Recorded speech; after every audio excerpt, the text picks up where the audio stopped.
Hi, my name's Shane. I use she, her pronouns, and this is a one-shot session of Jesse Ross's dark fantasy game, Trophy Dark, running an incursion called Roommates Wanted by Dark Liquid Games. I'm excited to have some great players today, and I'll get them to introduce themselves in just a sec. But first, just to say, this game has been organised through the Gauntlet's monthly gaming calendar. If you're interested in the Gauntlet or just finding or playing indie games and story games and things like that, you can go to gauntlet-rpg.com or at gauntletrpg on Twitter. And I'll just get my players to introduce yourselves now, just your name and pronouns and anything you'd like to kind of say about yourself or where people can find you online if you like. I'm just going to go around the order that you're appearing on my screen. So, Alan, do you want to go first? Hello, my name is Alan, and my pronouns are he, him. Do you want to know? No, sorry. Do you want to know about characters as well now? We'll do the characters in just a little bit. So okay. If you want to find me on Twitter, I do have a Twitter handle. I think it's Alan Reese 14, but you might come up with somebody else. Better still, search Gallus Games on itch.io to find a couple of games. Great. Thanks. Joe? Sorry, I was running off to itch.io to look for Alice. For games like, I want to know. Hi, everybody. I'm Joe. My pronouns are he, him. I do a little bit of Twitch streaming as well. I stream RPG games. Well, I don't. I play with a group that streams. You can find us at twitch.tv/rpglory. We stream every Sunday. We call it Mostly Laughter, Some Slaughter. That's a pretty good description. Thank you very much. Actually, sounds great. And Bodhi. Hi, I'm Bodhi. I use they, them pronouns, and I've been playing with the Gauntlet since this spring, and I have virtually no public-facing social media presence whatsoever, so I'm not going to advertise any Twitter handles or Twitch or anything. One for the future, perhaps. Clearly the smartest person in the room. All right, so just letting anyone watching know, we've had a discussion about safety tools before the recording started. So we have a list of lines and veils that we're using, notably including enthusiastic consent for brutal harm to rats. We'll also be using the X card and the open door. For the audience, just to let you know, this incursion is likely to include some body horror, some violence and gore, an awful lot of rats, and is heavily themed around housing issues and especially landlord/tenant power dynamics. So if any of that sounds like it might not be fun for you, this is a great time to tune out. That said, so your three characters, have all answered an ad for Roommates Wanted. And the ad read, elderly recluse seeking roommates for shared costs and company. Large estate within 10 minutes of city centre, all amenities and bills included. The grounds and estate are free to use as you see fit, except, of course, for my bedroom and the basement, which are, in capital letters, strictly off limits.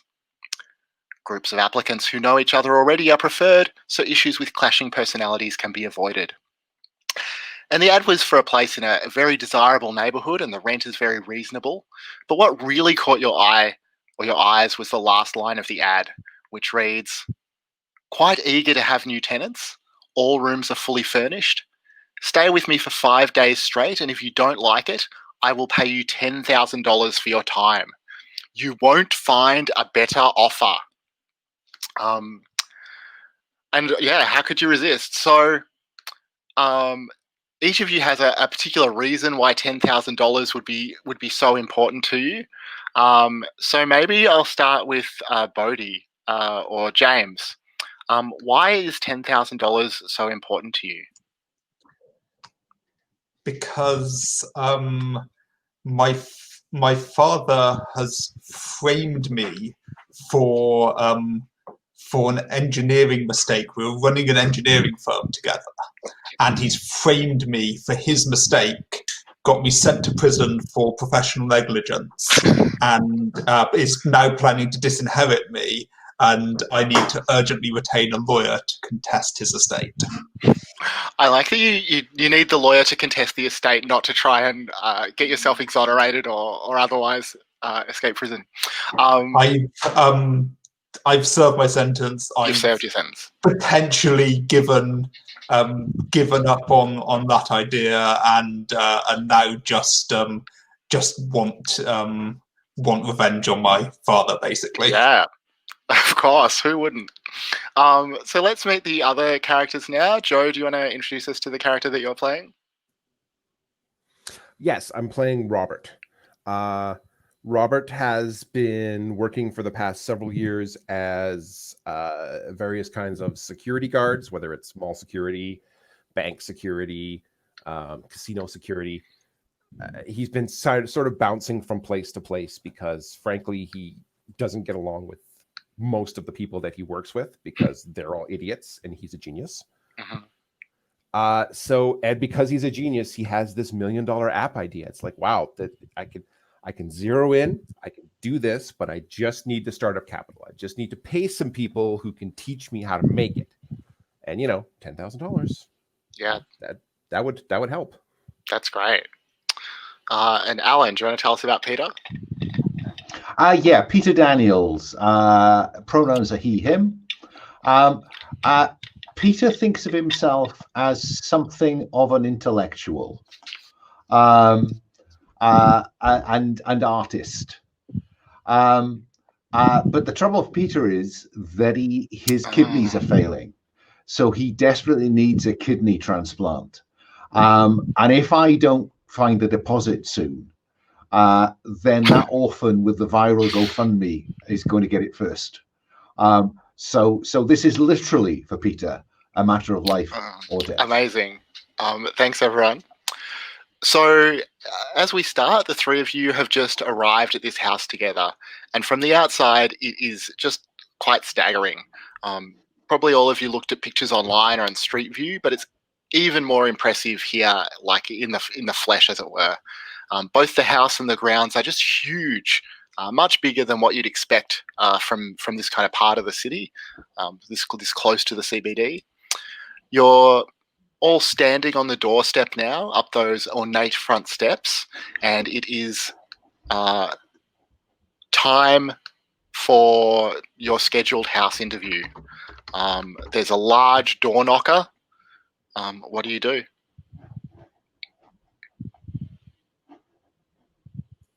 So you're here for the interview too? Yes. Yeah.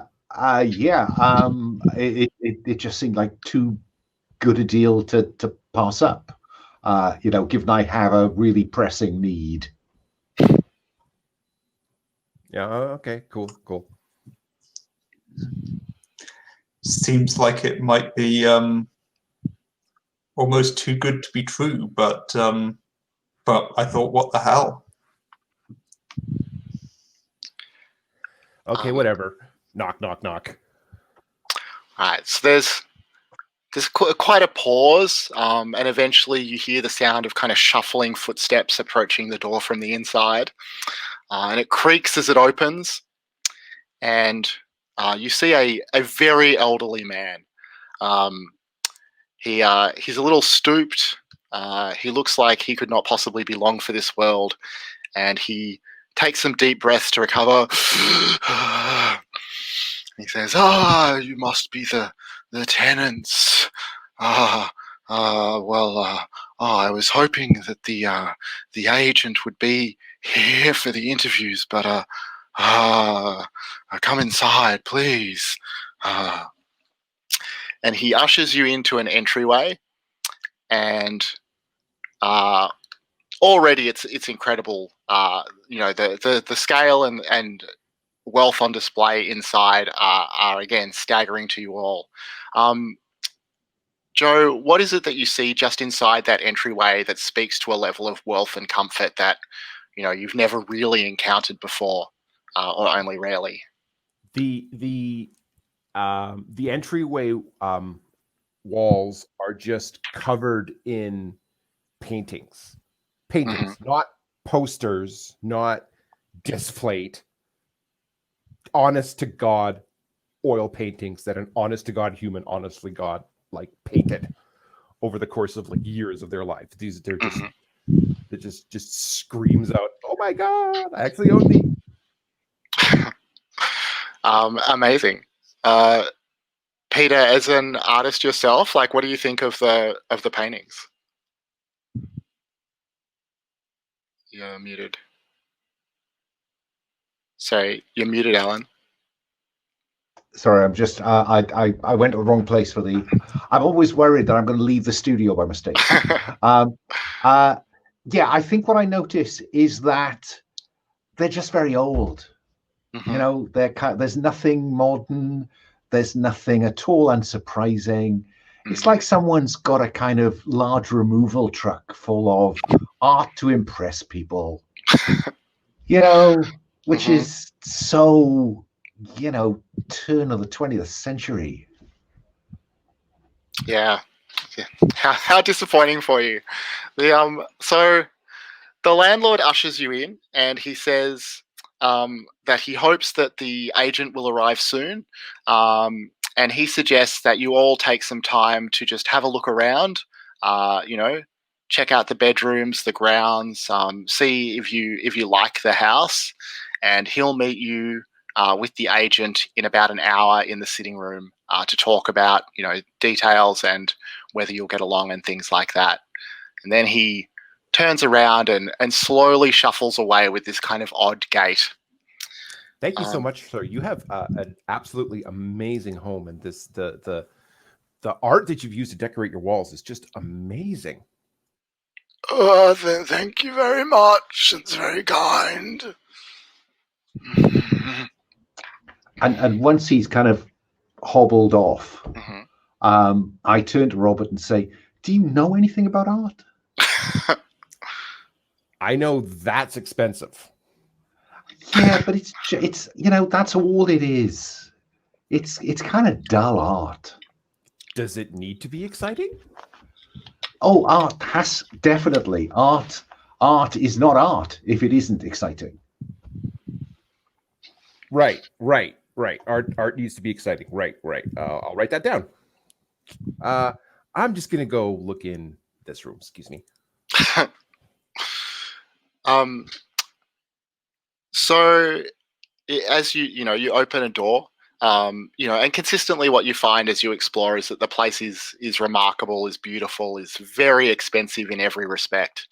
But the other thing you notice as you look into this room, which maybe it's just a walk-in closet, which would be, sitting off the entryway, but, bigger than some apartments you've seen before, is that there's these kind of odd glass tubes that run along all of the walls, or at least the rooms that you've seen so far, just above the skirting board.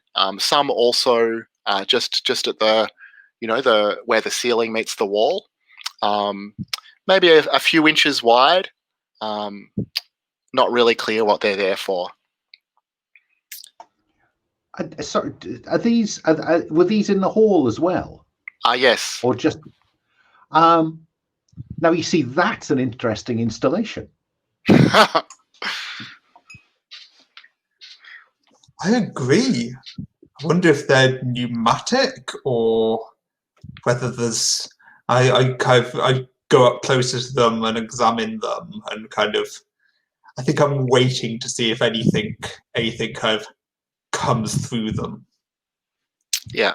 So, in the entryway, you probably aren't going to see anything come through them. So, after a few minutes, as you examine them, I guess what you'll notice from examining them is that they're not dusty or anything like that. Like, they do seem to be in regular use for something. I'm really interested. So. I don't know. I'm just really disappointed that on the one hand, there's the guy who just thinks because it's in a gilt frame, that makes it good art. And the other guy can't appreciate the artistic merit of something and wants it to have a function. The whole thing about art is that it is not functional. Functional art is kind of engineering. Well, exactly. That's what's so brilliant about engineering. And I know that was just that's kind of. Did he just say that? Quick question. Mm-hmm. Two questions as I'm doing the examining. One, is the place fairly well kept? Is there a lot of dust or not?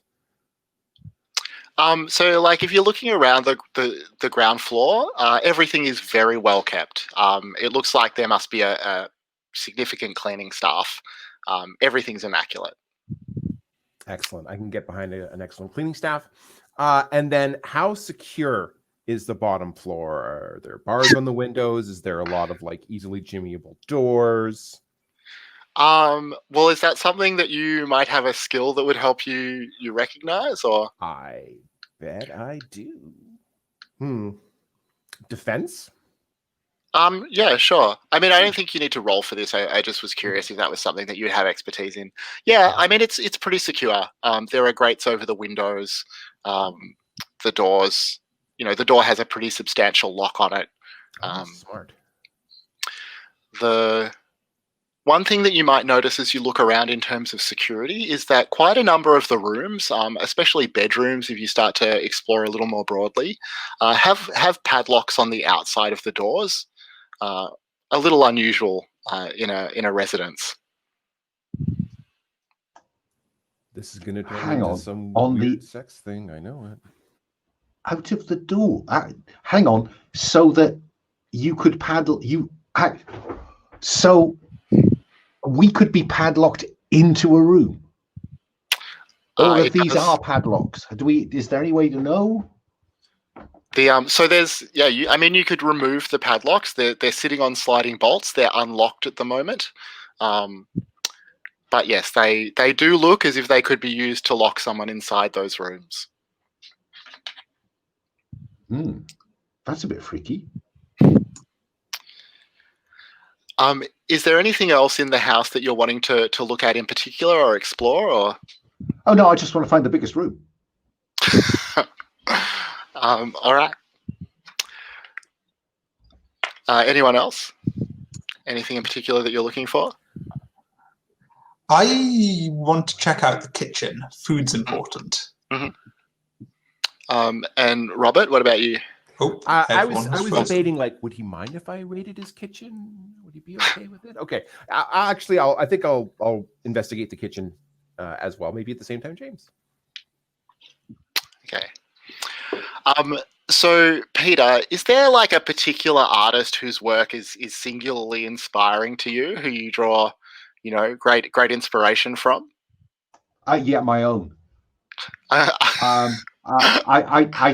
Because if someone is already famous, then they are already behind the curve.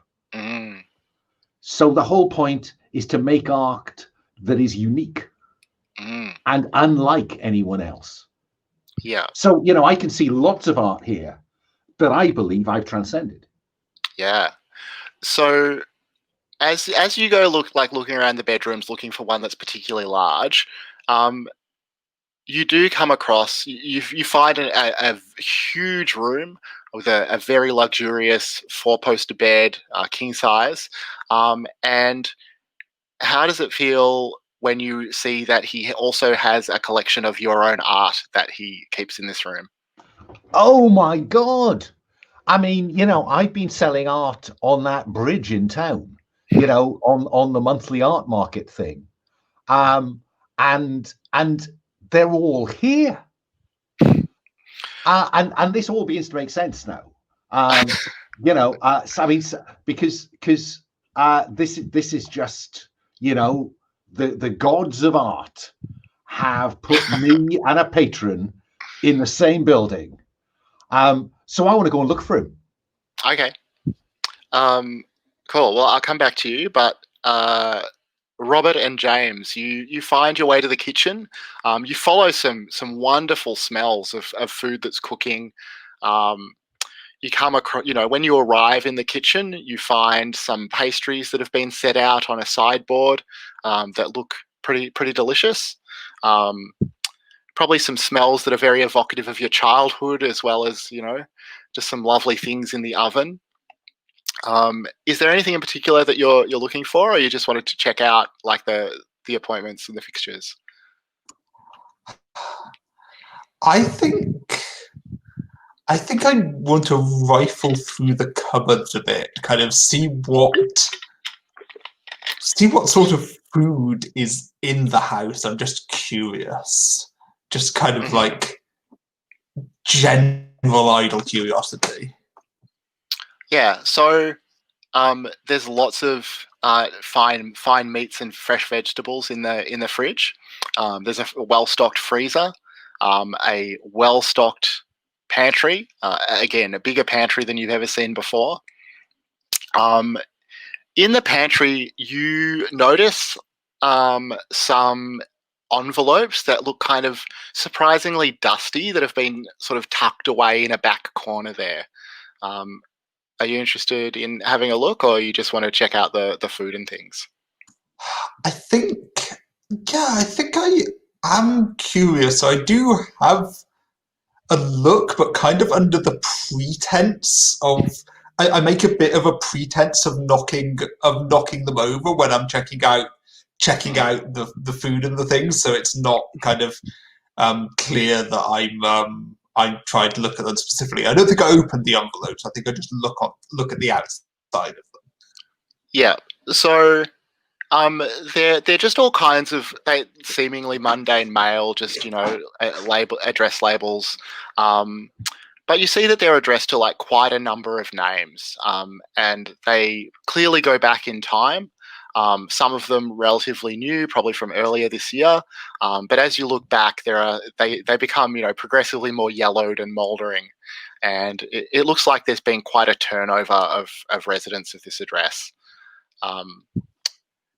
Do you going to kind of put them back, or just leave them like fallen everywhere, or what do you want to do? I think I gather them up and put them back, because that's my pretext for examining them. As I'm picking them up off the floor, I'm looking at them, and I think I get more and more curious that there's so many names here, and I think that I'm just in my head keeping a tally of names and kind of like counting up the number of different names that I see there in total. Yeah, I mean it's probably around 20, I guess. Going back, over a number of years. Robert or Joe? Hey, what'd you find? Seems like there's a surprising turnover in this place. It's odd, but he was offering everybody $10,000 to leave after 5 days. But who changes if they're just planning to take them up on that? Who changes their address? Wow. I mean, you know how the mail is. Even if you change your address, it still ends up, all the important stuff ends up coming to where you used to live. How my parents are still probably getting most of my mail. I'm clearly kind of unconvinced. There's maybe a skeptical eyebrow raised here, and I guess I'm thinking about, is there a catch, but also thinking I don't really care, because 10,000.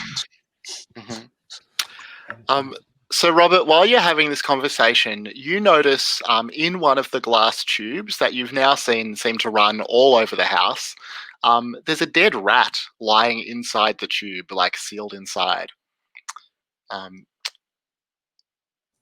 Do you want to do or say anything about it? So the rat is, it's not in a container in the tube, it's just in the tube? Yeah, that's right. Ding, ding, ding. Can I reach the tube from... Yeah, it's at floor level, Okay. just by the skirting board. Ding, ding, ding, ding. I like tink it like right about where the rat is. Mm-hmm. Is there a... Yeah, I mean, it tinks like a glass tube.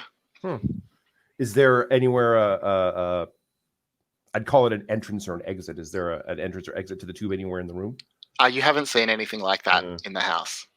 Note to self: get exterminator. All right. Weird. All right, whatever. How much do you think it would he'd have to pay people to work in this place. I mean, obviously he's not making all this himself.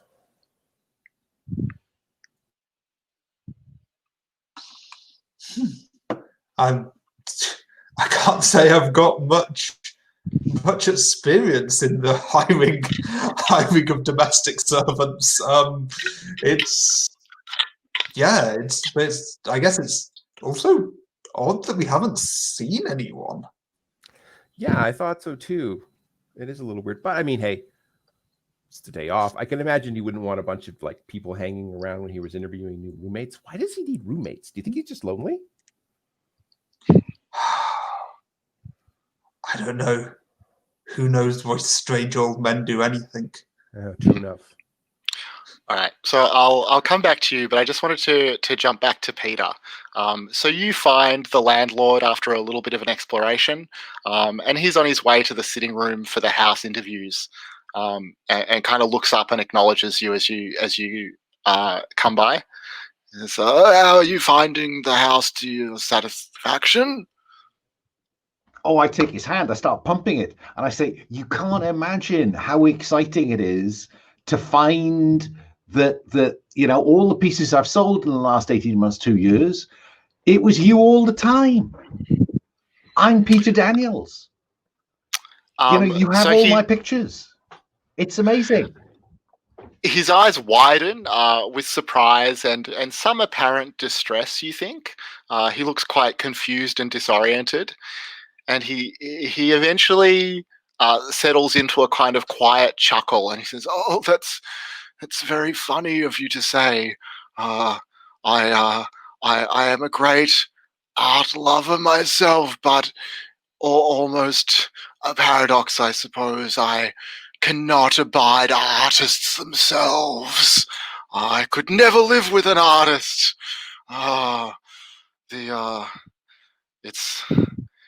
It's sad, I know.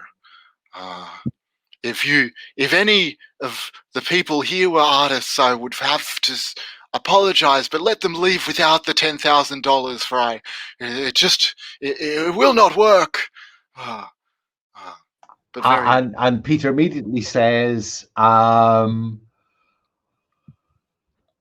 it's just great I've given up then. Oh, yes. Indeed. Yeah, I discovered it wasn't for me.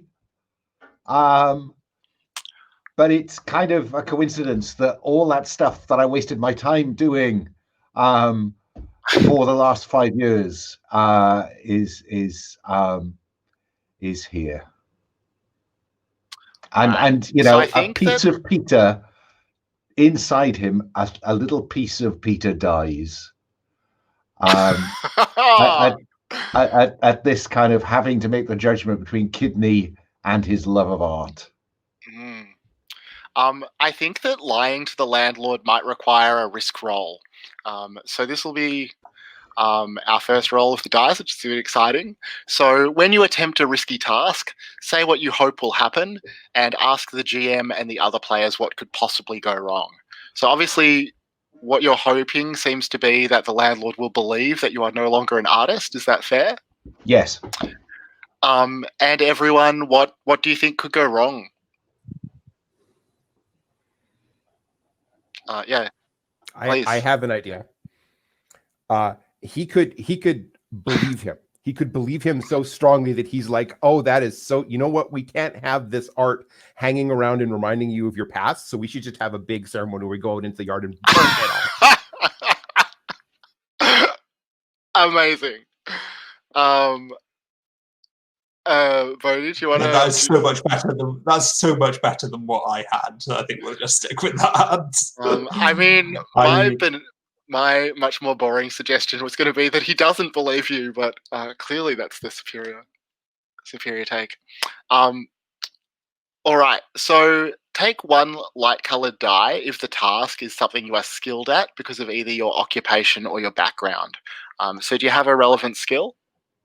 I mean, I suppose the only thing I'm thinking is that I do have academic skill, so I'm hoping I've got the kind of mental agility to turn on that sixpence that I'm trying to do.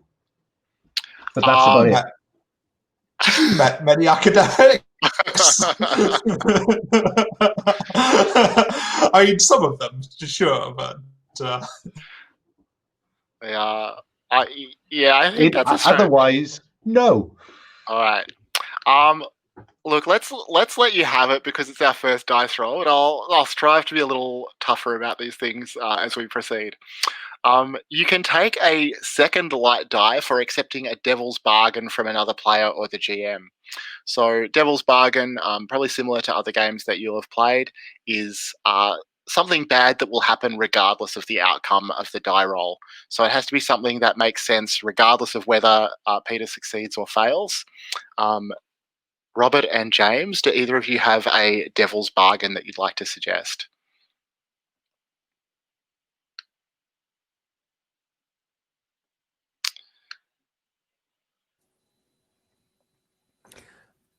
Not, yeah. I don't have anything in particular, but just is there any mechanics in the game that makes Peter more disliked?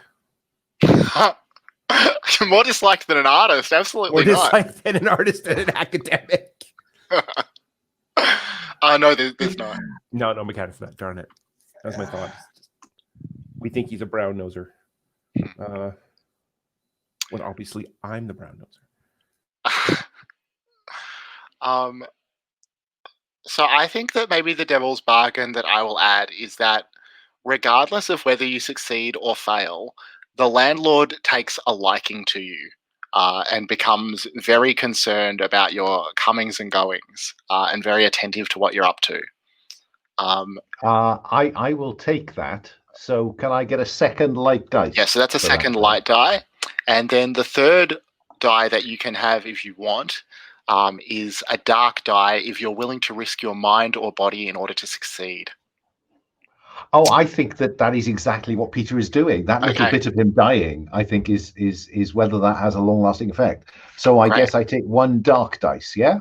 Yep, so two light dice and one dark die. And then I roll. Yes, and you're looking for your highest result. Would it be 3 like you've rolled the 6A way, so it doesn't really matter? Yeah, I have a 6 on a white dice. Great. So on a 6 you succeed, and you can describe how.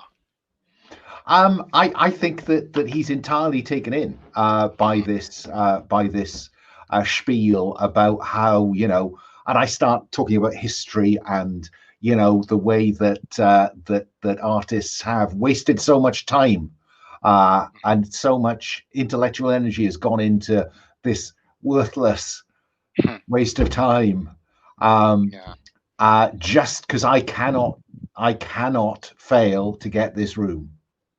Yeah, so you see the warmth light up his eyes. He clearly sees the two of you as kindred spirits, and he's very happy to usher you into a seat in the sitting room for the house interviews.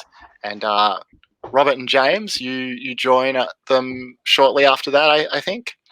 And so the landlord goes through some kind of housekeeping things about the house. You're welcome to treat it as your own. Make yourselves at home. Any food, whatever you need, feel free. But of course, my bedroom and the basement will be strictly off limits to you. And then he'll just ask you each one by one about why you're looking for a room, what's your previous living situation, where you've been staying. Robert, was it? Where have you been staying previously? Well, previously I've been living in a one-bedroom, sort of in the southern part of the city. It's frankly not a very good neighborhood. That's one of the reasons why I want to move. I want to live in a place where there's security, where there's a feeling of safety. That's very important for me. You've been living alone? Well, this last little bit, yes. I have had roommates. I was living with my girlfriend for a while, but that's no longer. So that's a shame. Such a handsome young man. It's a shame to live alone. I hope that we'll be good friends. And I hope so too. James, what about you? Your previous situation? Well, here I don't mention prison at all. Mhm. I say that I was living in a floor of my father's house because we were running an engineering firm together, and he was Mhm. trading me up. But now I'm striking out on my own, and this is a very convenient location for a young professional such as myself. Great. And Peter, where have you been living? Yeah, I've been living in my studio. I mean studio in my studio apartment. Mm. Yeah, and just it's cramped. And I this was very interesting to me. But and if it's not impolite to ask, I was really interested in the clause in the advert that talked about the $10,000. Oh, not at all.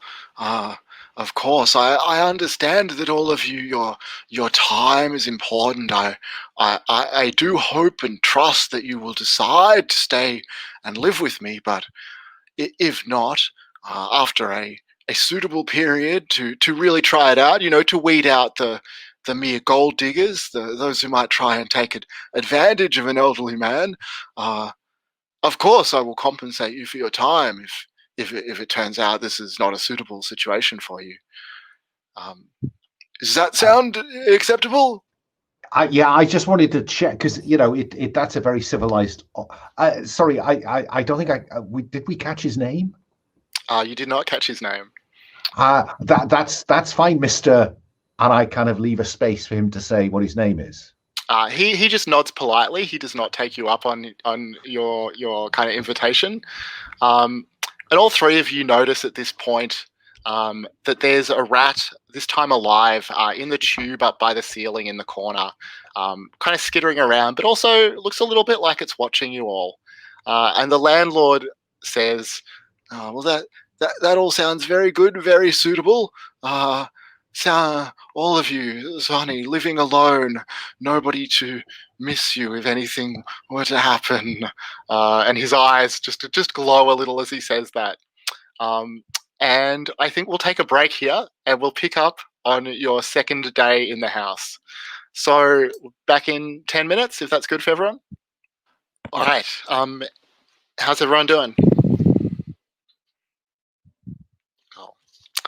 So you wake up on the morning of your second day in the house, um, and Robert, you wake up quite itchy, and you notice that in your sleep you have bitten your fingernails down to the quick, which is pretty unusual for you. Wow. But you can already smell a delicious breakfast that is laid out down in the main dining room. What do you do? Well, I make sure to get a shower first because whatever this super uncomfortable. Is there allergic to their fabric softener or something? Ugh, I don't know. But yeah, that could be it. That's probably it. That's probably it. Yeah. James and Peter, are you heading down to breakfast, or what are you up to first thing? Peter, I'll ask you first. I think now.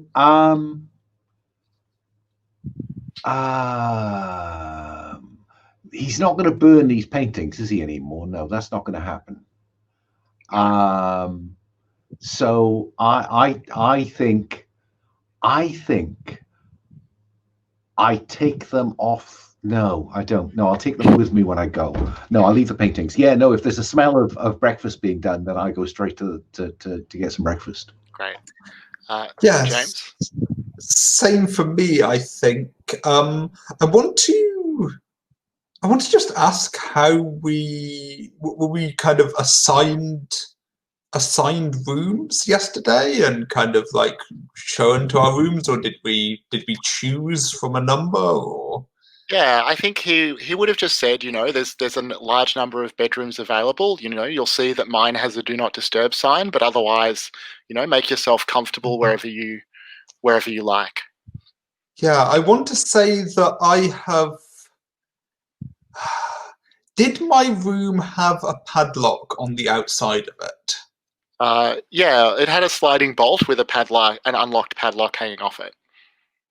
I think I want to have, before I went to sleep in it, I think I want to have taken the padlock and locked it onto the hasp unlocked. So not only is the door unlocked, you now can't use that hasp to lock it unless you've unlocked it. Just as kind of slightly nervous about that. Yeah, that makes sense. And you find, the next morning it's exactly as you left it. And then do you head down to breakfast, or what are you up to this morning? Yeah, head down to breakfast. No reason why not. All right. So the three of you probably, run into each other on the way through to the kitchen, and you notice on your way that the landlord is napping in the conservatory.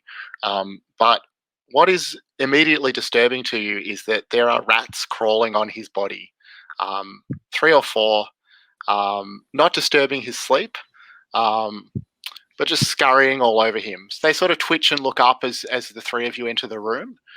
And I think I might get you all, before you do anything else, to make a ruin roll. So when you witness or undergo something disturbing, you need to make a ruin roll just by rolling 1 dark die.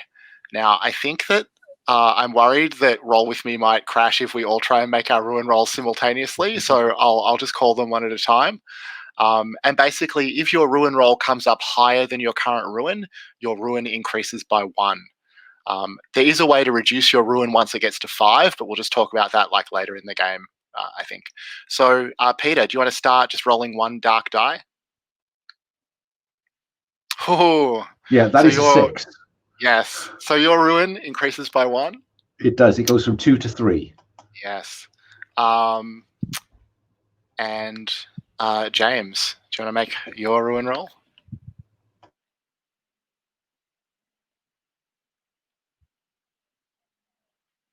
Oh, your ruin also increasing by 1. Also increases. And Robert. Everybody wish me luck. 3. That is just over, so mine also increases. Everyone's ruin increasing. So I think that all of you have like the rats provoke an anxious feeling in all 3 of you. But what's striking about the anxiety is that it's not a fear of rats. Maybe you are afraid of rats, maybe you're not. The anxiety feels much more economic. You have anxiety about your debts that you feel intensify as the rats sort of wriggle and writhe all over the landlord's sleeping body. But as they've seen you come in, the rats all kind of hop up and scurry away, down towards a corner and disappear. What do you do? You hear me muttering. Oh, sorry. If they don't move fast enough, I'm chasing them off. And if they move fast enough, I'm chasing them to wherever they're going. Yeah, so you chase them into a corner. You can't really see a hole exactly, but they must have, some sort of little hole in the corner that they disappear into. Where the hell did they go? And the landlord kind of snores a little louder as you run past, but doesn't wake. Sorry, James, what were you saying? I think I'm just muttering kind of under my breath, but probably loud enough for the others to hear. They must be pets. They must be pets. Surely they're pets. And I'm trying to convince myself that they're pet rats rather than anything else more disturbing. But you can tell from the way I'm muttering it that it's an effort to convince myself. And Peter, do you do anything, react to the rats or the landlord, or just heading on towards breakfast?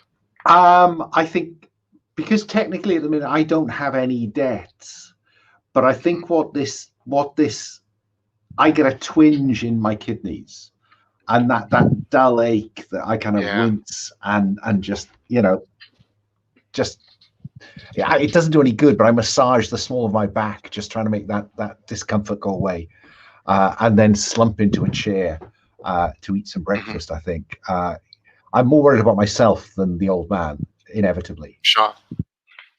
I mean, he's snoring away. He seems perfectly content. So in the dining room, you find a beautifully laid out breakfast. There's bacon and eggs. There's various fresh fruit, nice fancy bread, expensive spreads, things like that. Also sitting on the table is a small stack of tenancy agreements for your signature. There's a yellow post-it note on the top that says, please sign the attached to confirm our agreement. And there's a pen lying to the side of the stack.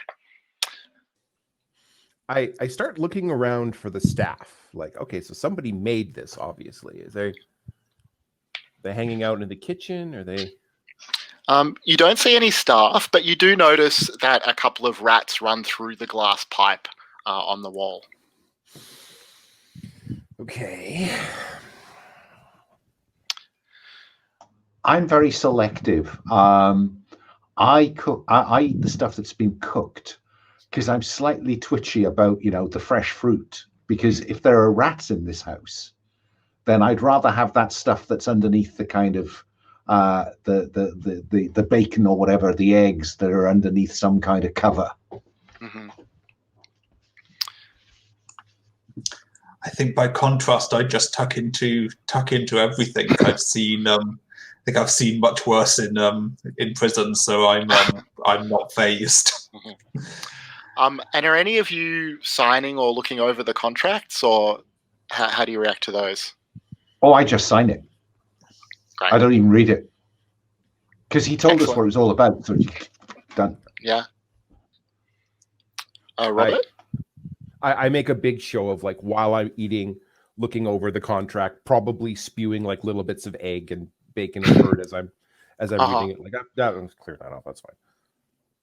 Probably don't understand a word of it, but that's fine. Mm-hmm. And eventually just get to the end and like, yeah, okay, initial here, sign here. Great. And James?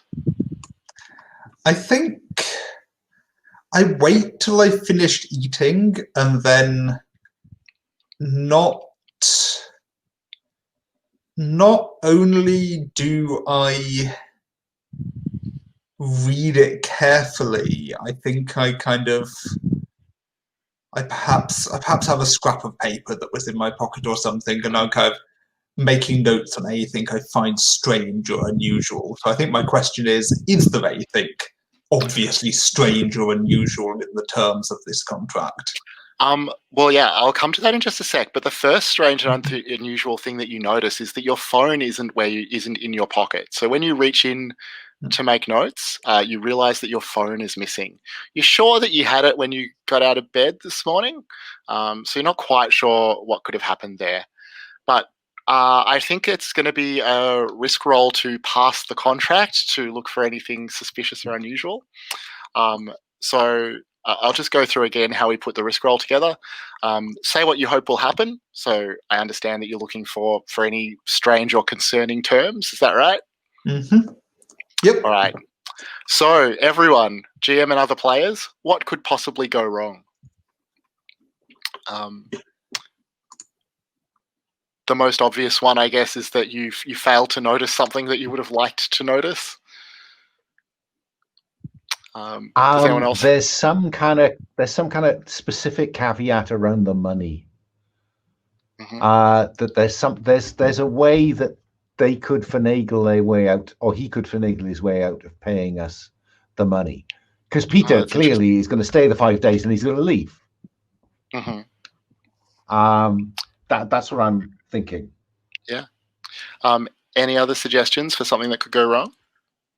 I don't know if this is a suggestion for something going wrong or just a sort of interesting twist to it. But James gets a paper cut and drops a couple of drops of blood accidentally on the tenancy agreement. I mean, that could be a devil's bargain, maybe. Take one light-colored die if the task is something you're skilled at. Do you have a relevant skill? Depends how broadly you interpret planning. Like, I'd imagine a certain sort of engineer might have experience in residential Yeah. contracts, but that's a bit of a stretch. So Do you think that is something that James has experience with?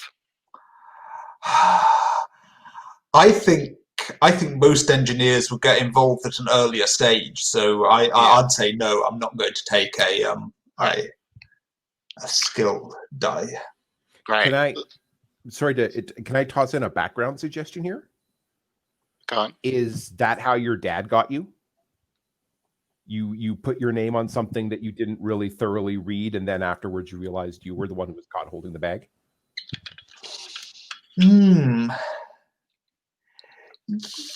Yeah, potentially. I'm thinking I will have experience in contracts and the drawing up of contracts in general, but I don't know whether that's enough to get me kind of special knowledge of a tenancy agreement. Mm-hmm. Great. So the next light die is for accepting a devil's bargain, if you'd like to do that. Does anyone want to suggest... Sorry, go on. If the paper cut idea is a devil's bargain, I'd really like to accept that, because the kind of the trope of it being a bad idea, other people having access to your blood and contracts signed in blood and everything is one that I like the sound of. Well, but I mean, I guess so I'm quite tempted by this as well, but I just wonder about framing it, because the problem is that if you're saying that like the blood gets mixed in your signature, like if you succeed at this role and identify a term that you're concerned about, you might not want to sign it. So I'm not sure if that works as a devil's bargain that happens regardless of whether you succeed. But no. Unless you intend to sign either way. Well, no, but there's the difference then between signing and having a thumbprint in blood. So whether James signs it or not, he has signed it. Yeah. I'm thinking that that perhaps there's some less kind of more occult significance to signing this in blood rather than in ink. Yeah. Okay. Yeah, I think that works. So the devil's bargain is that regardless of whether you notice anything or not, some of your blood gets onto the signature page. Yep.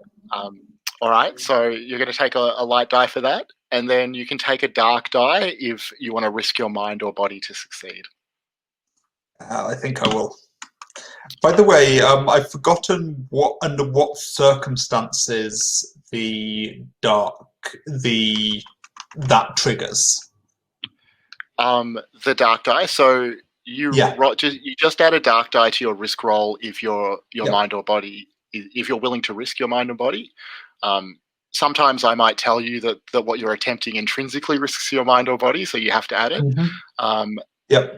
In the risk roll, if your highest die is the dark die, and the highest die, which is the dark die, is higher than your current ruin, then your ruin will go up. Okay, got it.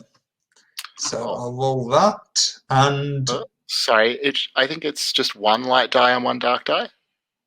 I thought there was one for the devil's bargain, and do you not get a one anyway? No, there's no one anyway. It's just the devil's bargain. Yeah, yes. No, it's unlike True Dark. Yes. I'm going to say Snake Eyes then as the worst outcome. So yeah, Snake Eyes. Okay, so you do have an option. If as long as the dark die isn't your highest die, and it's not, you can choose to add a dark die and re-roll. Would you like to do that? Ooh. Yeah, go for it. My ruin's quite low still. So that's one light and two dark now. Yeah. We roll. Right. I think that something mightily disturbing, perhaps, in this contract. It does seem that way, doesn't it? So, you find yourself. You notice as you get to the last page that you are actually bleeding into the contract, which is. I mean, how do you feel as you notice that your blood has fallen onto the last page? I think I'm still kind of trying to furiously pretend to myself that everything's normal here. So I think I'm mostly embarrassed. It looks a bit kind of like, I think I'm trying to kind of dab it off with a napkin kind of dipped in my water, and kind of it's not coming off, and I'm kind of like embarrassed at being such a klutz. There's no way Peter will let that one slide by, because James may be embarrassed. Peter is horrified because Peter has law, and Peter knows that contracts stained with blood are kind of they are the contract. They are the most potent contracts in mysticism and demonology and shit, man. Do you realize what you just did? This is kind of body and soul we're talking now. Stuff and nonsense. This is superstitious. We're not in a horror movie, right, Peter? So James, you probably you might dismiss that, but you also have a kind of strange feeling, because what was striking to you as you read through the contract, it certainly said all the things that it should say. It does seem pretty ironclad with respect to the $10,000. You're not concerned about that. But you did notice that there's quite a lot of terms that require you to obtain the landlord's permission for different things. And, at first reasonable, but some of them quite specific. And you have this strong feeling as your blood falls onto the contract, this compulsion to start asking the landlord's permission for most things, for more or less anything that you might do. But you all enjoy a delicious breakfast. And then what? If I could just toss in here quickly after breakfast. Hey, James, you were talking about you used to work with your dad, right? Yeah, that's right. Yeah. So you I think you said what, engineering? Mm-hmm. But now you're trying to break away from that. Now you're trying to kind of do your own thing. Yeah, still engineering, but I don't mind telling you, it's ended up all a bit acrimoniously between me and my dad, and it's a family drama, and I don't go into any more details. Say no more. I have been there. God. I mean, my dad hated the fact that I wasn't going into his business. He owned a small grocery store. He wanted me to work there for the rest of my life. Even the fact that it's completely going downhill and it's going to be out of business in 5 years, because who goes to grocery stores anymore? But yeah, no, I totally know what you mean. So engineering, do you specifically, I mean, obviously you don't build things, but do you design things? Yeah, I'm kind of so I work domestic civil engineering, mostly kind of the kind of more the fancier sort of houses, the things where kind of if you've got steel and glass construction, you might need more of an analysis than an architect's typically trained for, and so we'd be brought in on something like that. I mean, there's and that's kind of my interest in the construction of this place, a bit of professional curiosity. There's some odd features here, and kind of looking pointedly at the tubes. Yeah, steel, glass, fascinating. Absolutely. Listen, so do you get into the software end of things at all, or is it just strictly the hardware? We use software. I'm not sure where you're going with this. I'm just kind of Well, skeptical at this point. So here's the thing. I have been working for the past couple of years on an app idea that I think is going to take off. Like, it's $1 million idea. Nobody's done it yet. It's a completely untapped field. But obviously, I'm looking for people who can help me do with the design part and the marketing part and the actually putting it together part and figuring how it works on your phone part. All that stuff. That sort of engineering stuff. And so, I'm always looking for people who are, have a similar interest to me. You do engineering. I'm a software engineer, kind of. And I'm just always, looking to make connections. Do you have a card? Sure. And I kind of flip out my wallet and pass my card, but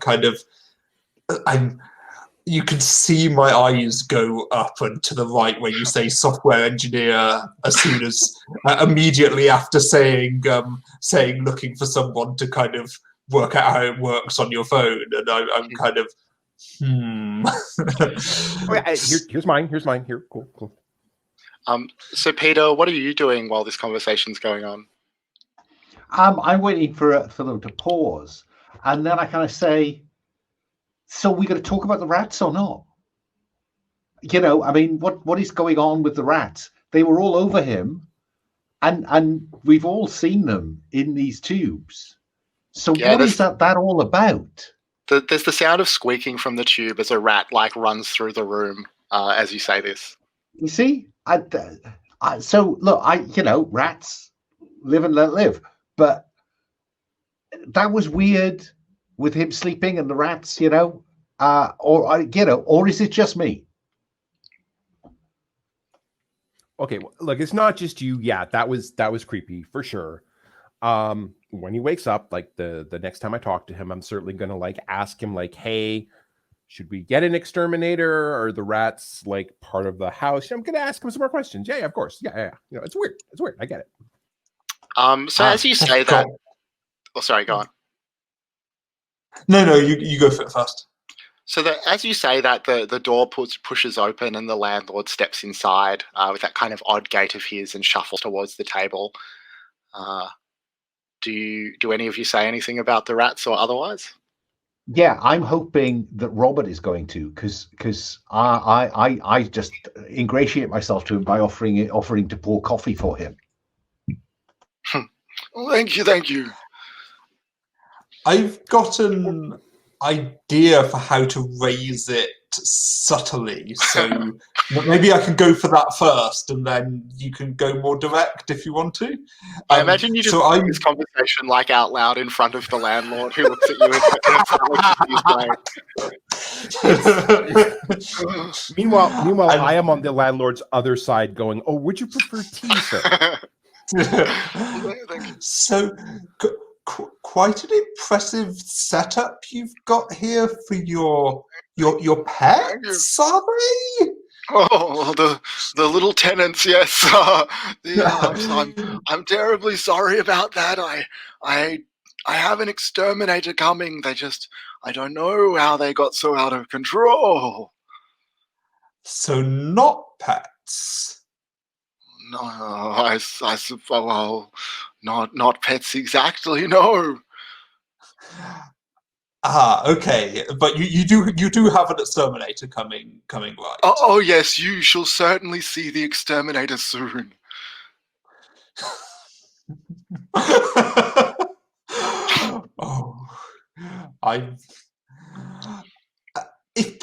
If this is a possible combination, I'm relieved and horrified in equal measure.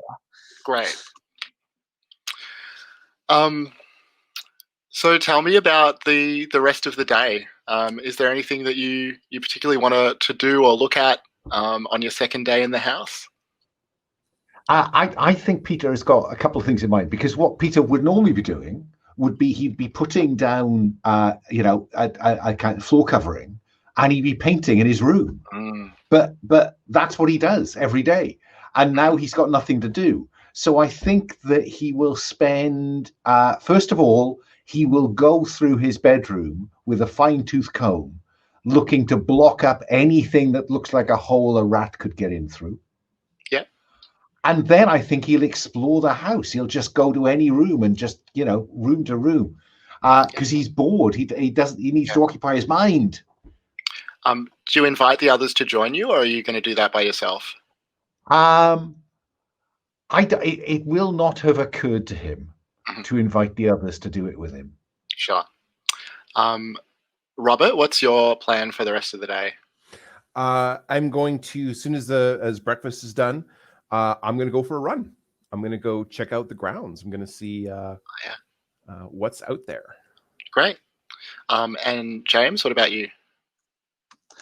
I'm still filled with curiosity about these tubes and kind of I want to actually start making a plan of them, a map. I'm kind of interesting on my drafting skills. I'm kind of looking where they go and where they connect, and trying to kind of puzzle out what they're for, because I'm curious that the landlord was so cagey about it. Yeah, that's great. So I like also that James is more concerned about the strange engineering structure than he is about his missing phone.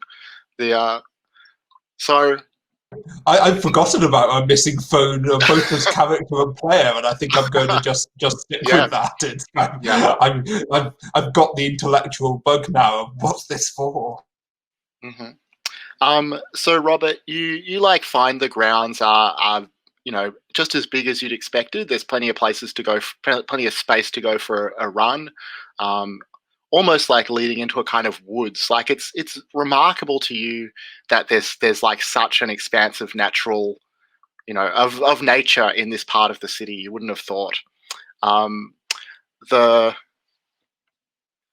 You're surprised at one point on your run to notice that a big black iron gate that leads back out to the street has been locked tightly with like huge, thick black chains with a huge padlock on them. But otherwise, the grounds are lovely. I definitely take a few minutes and is this the gate that I came through, or is this a different gate? A different gate. So you came in the front door. There was no gate leading up to it. Right. Okay. But this just leads to a side street. Okay. And obviously the padlock is on this side, not the... Yes. Okay. I look at the chain, look at the gate, look at the padlock. I could open that if I needed to. All right. Good security. Keep on running. Great. So James, as you explore the house, as you sort of start mapping out these tubes, I think that what you find is that the tubes, it's not at all apparent what the tubes are for. It crosses your mind, but probably you dismiss it, that it almost seems like they were designed to allow the rats to move freely through the house, but obviously that couldn't be what they're for. And it really is kind of an engineering conundrum to you, because there's places where it just seems like it wouldn't be obvious to a person just observing this, but to a trained engineer who's making a schematic or something like that, it's clear that the tubes meet up in ways that don't seem physically possible as they pass from room to room. Just subtle things about the angles and things like that shouldn't work. So there's definitely something that you haven't figured out yet that probably, I mean, how does that strike you? I think initially, that I'm making a mistake somewhere. That's my initial thought. It's like, those angles don't add up, and I go back and do the same thing again, and I get. I wonder. Tell me if this doesn't work for what you're thinking, but I wonder if I get. Each time I do it, I get a slightly different but equally impossible result. Yeah, that works. And I think, at first, it just seems like you're making some sort of error, but you're increasingly convinced, I guess, of two things. One, that there is something physically impossible about this structure. And second, that it was a terrible mistake to do this mapping exercise without asking the landlord's permission first. And the combination of those two things is going to prompt a ruin roll from you. So just one dark die.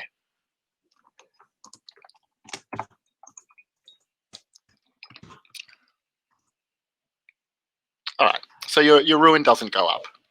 No. But eventually, as you continue this mapping exercise, later in the day, you meet up with Peter, who has been, exploring as well in a different way. Peter probably hasn't noticed anything manifestly impossible about the house, but certainly has been seeing, as both of you have, seeing the rats running through the tubes quite frequently. Robert, maybe you've come inside at this point as well, and you might happen to meet up with them.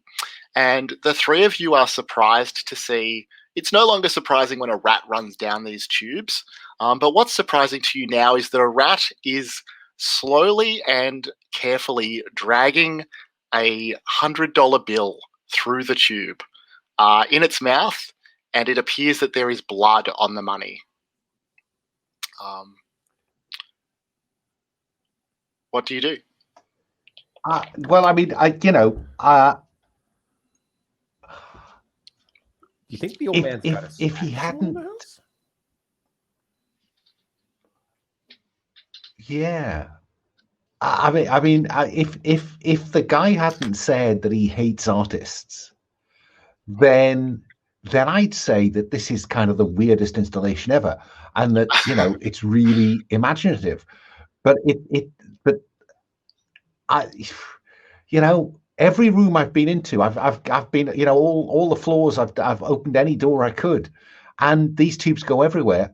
And where do you get a bloody $100 bill? I mean, that's kind of. Where do they all lead back to? No idea. I think you see me sitting with my map, and I'm kind of marking where this rat is, kind of ignoring the increasingly strong compulsions that I need to be asking the landlord's permission to do this, and kind of I'm putting a dotted line, kind of and where I'm kind of doggedly sticking to the intellectual puzzle of this, and not kind of almost as a way to defend against the weirdness. So you all right, bro? Sorry. No, go ahead. James, do you reply? You all right, bro? It's so odd. Have a look at this.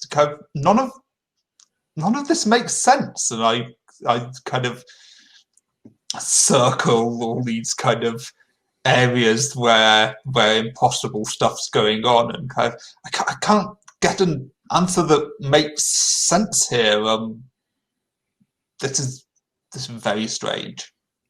So I'm just going to cut here because I'm watching the clock, and we're going to need to jump to day 3.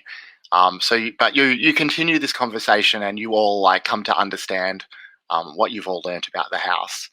The next morning, you wake up. I assume you all head down to breakfast, which again sounds delicious. Is that right?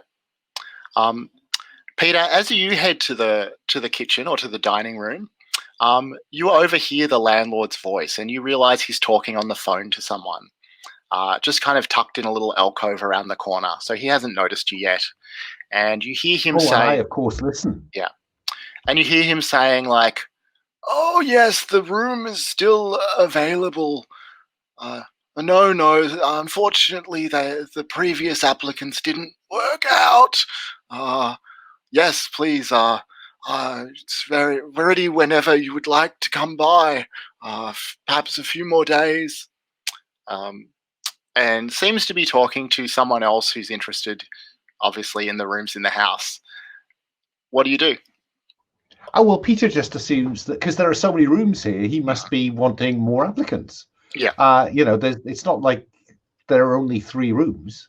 Mhm. So guys, but I suppose I am a bit concerned that this will increase the competition for his favor.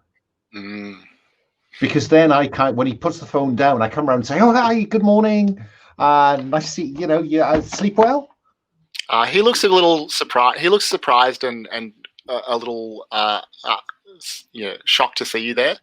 He says, "Oh yes, an old man. I do not always sleep as well as I would like, but as they go, as they go."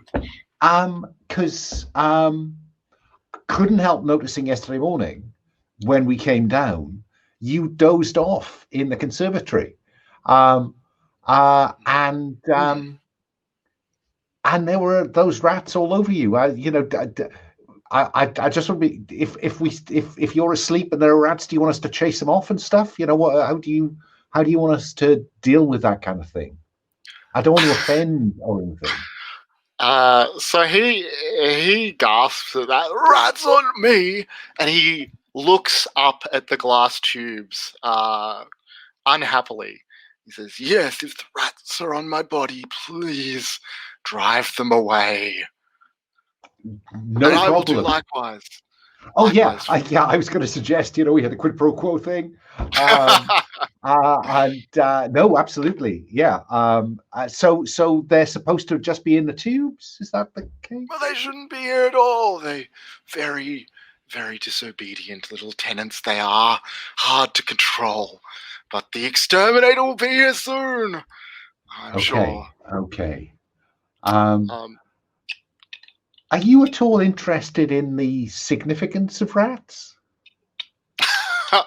and he will definitely entertain your discourse on the symbolism and lore of rats. Yeah, absolutely. Because I think I was looking at James's map, and it turns out that my paintings, many of them have a certain occult symbolism in them, and so I'm wondering if I've seen anything symbolic in the map that relates to rats.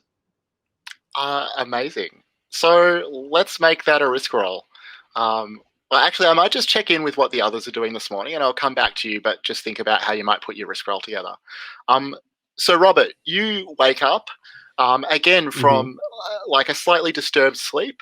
Not itchy this time, but just from really bad dreams. Dreams of rats gnawing their way out of your stomach. You wake up probably in a bit of a sweat. Definitely going to shower before I head down the stairs again. Sure. Wow.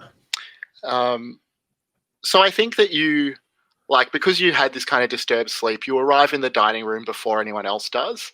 And you notice that on the table, apart from the breakfast, are still the tenancy agreements that everyone signed yesterday. And one of them is sitting open and something has been highlighted in it. What do you do?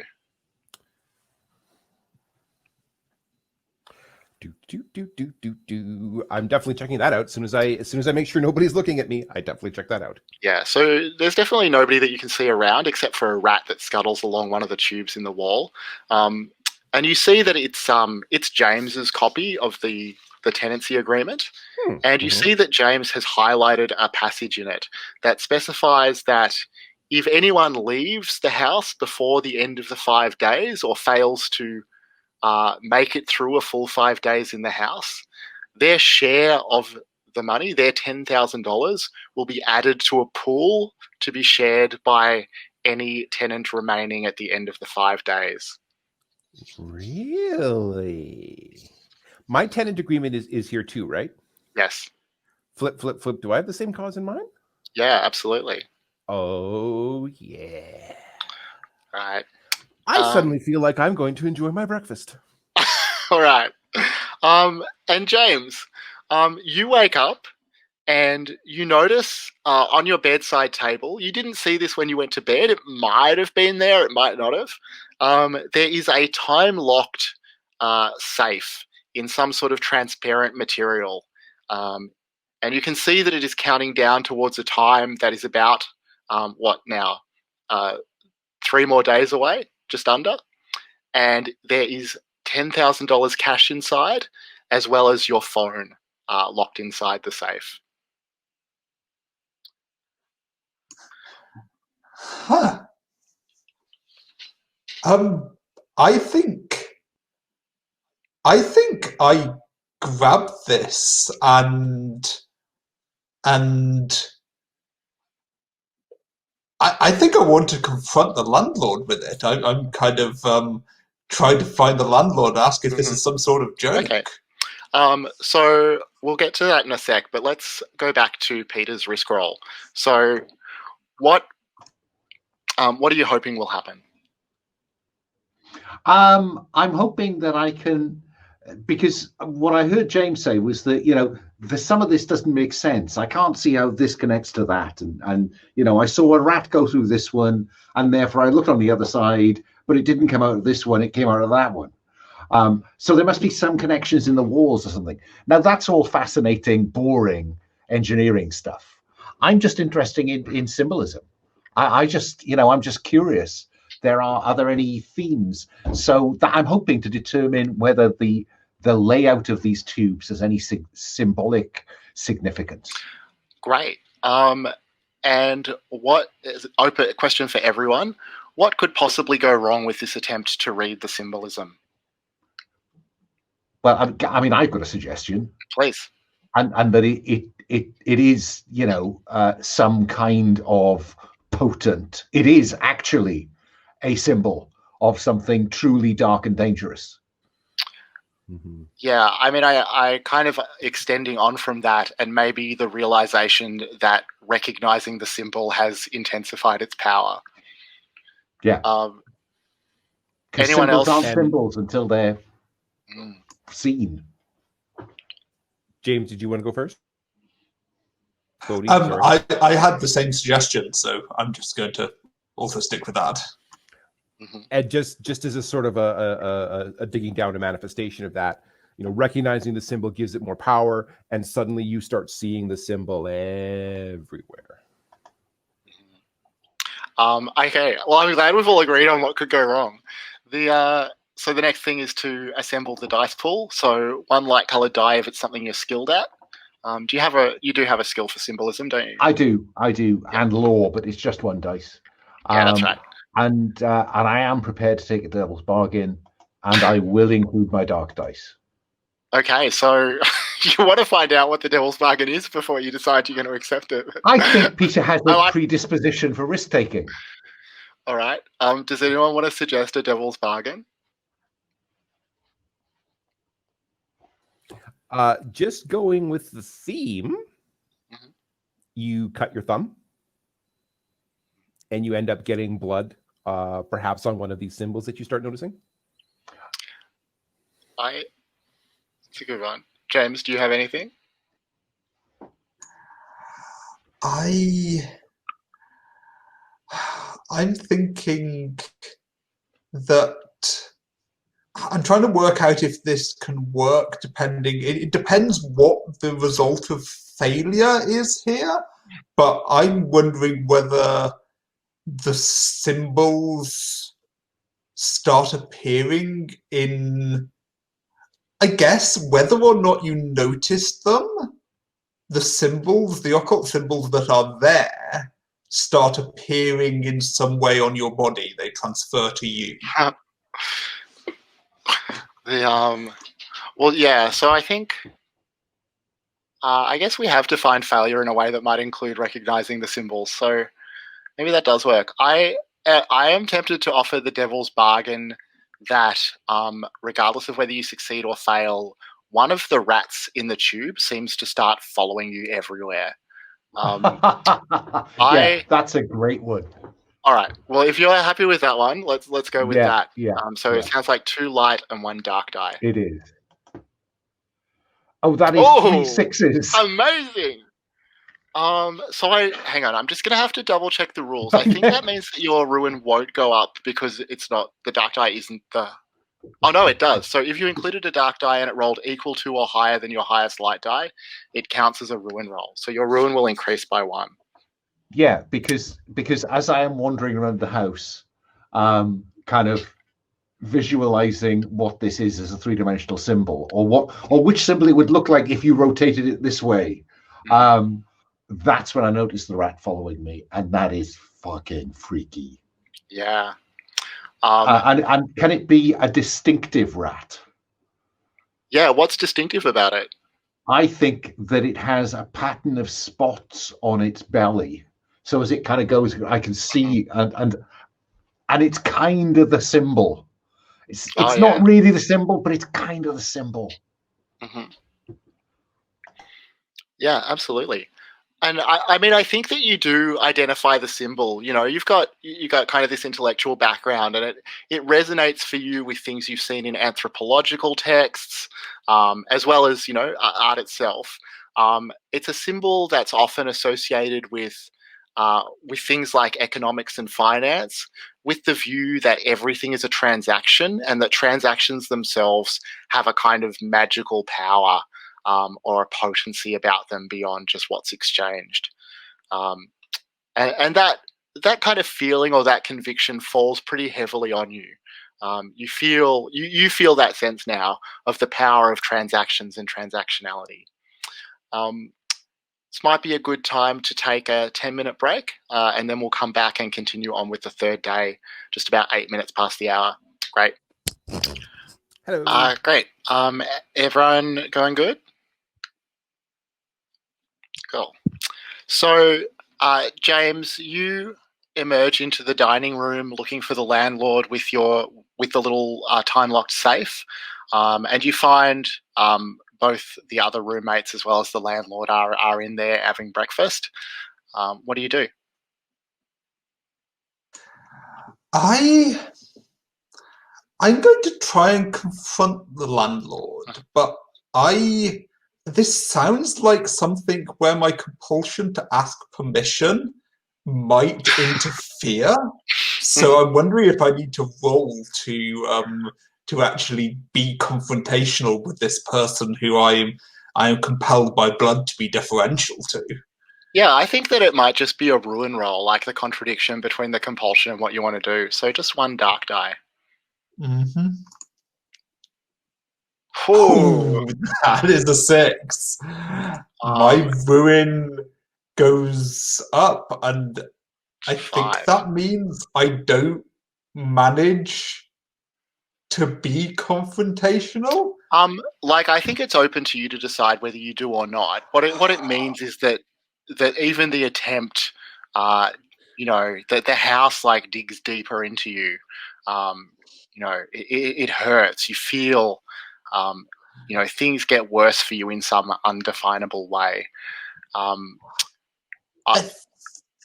go on. No, please go ahead. I think maybe what I do is I slam this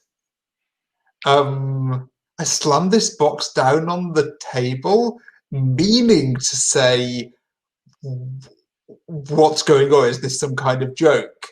And I instead kind of see me rock back visibly, and I shrink into myself, and I'm saying, oh, very clever, I like it. The landlord. Go on. The landlord just looks at it quite curiously and says, "Is that your phone inside?"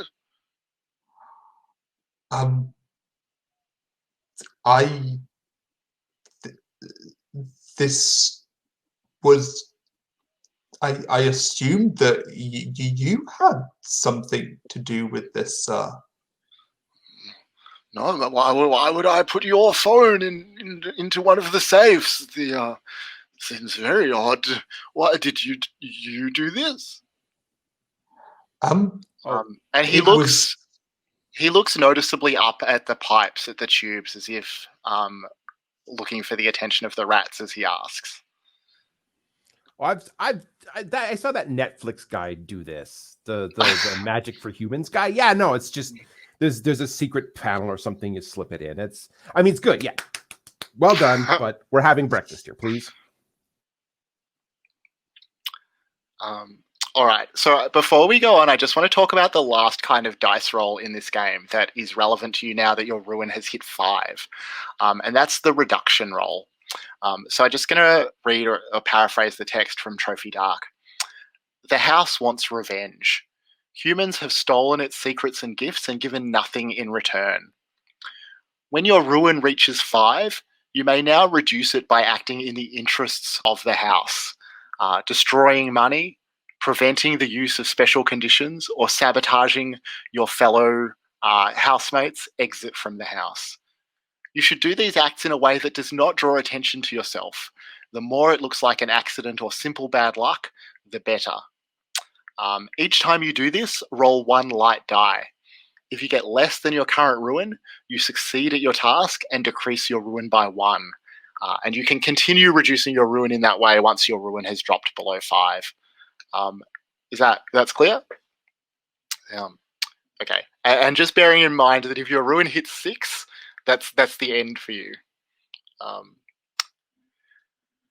So after that conversation, the landlord kind of gets up and shuffles or starts shuffling away. And you all notice that you probably hadn't noticed before. There's some steps in the side of the dining room that lead down towards the basement that he heads towards. Do any of you intervene before he leaves or say anything? Yeah.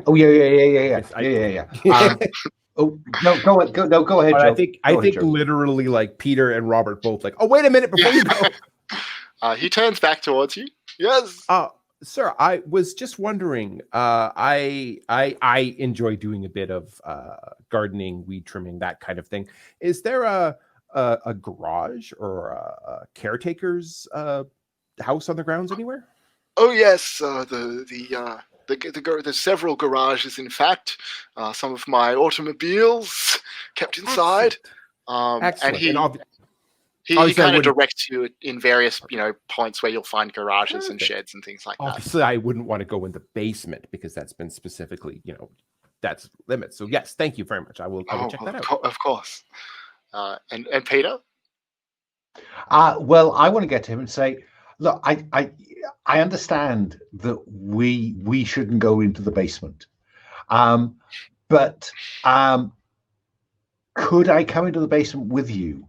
Because I don't know if this will probably sound weird to you, but I've been thinking about the tubes, and I think that if you could look at them from underneath, if you were in the basement looking up at these tubes, they make a symbol which has really significant cultural impact,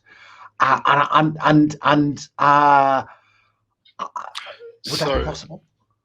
So he looks a little affronted for a moment, but then a smile kind of crosses his face, and he says, yes, I think I would like to show you the basement sometime. However, at the moment, it's a terrible, terrible mess. I would be very embarrassed. Perhaps if I tidy today, maybe all of you would like to see the basement tomorrow. Well, I mean, if you wanted any help tidying, Oh, no. No, please, don't trouble yourself. Okay, then I'll back off at that point, because I've pushed too far. And as he heads into the basement, you hear the door, like a heavy door, shut behind him, and the sounds of multiple locks on the other side of that door being slid shut, latched, things like that. And shortly after, sorry, go on. Sorry, I as soon as the locks, that's totally his sex dungeon. Shortly after he disappears into the basement, there's a nice view of the grounds from the dining area, and you hear or see a plastic bag falling from one of the windows on the upper floors into a dumpster outside, and all of you see that the bag looks red and wet. What do you do? go and look, go outside. I mean, that's weird. Kind of looking up at where this has come from. Which window is open, and then go to the dumpster. I'm going to take a look too. James? I think I go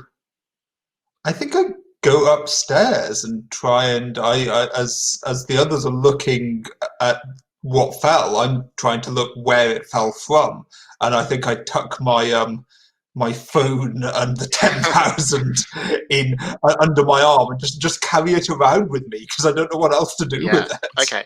I'll come back to James, but I'll just see how the others go outside first. So, Peter and Robert, as you head outside, you see that it looks like there's a chute on about the third floor, the top story, out the side of the building, and it looks like that's where the bag has emerged from. And you can see the dumpster sitting open beneath it.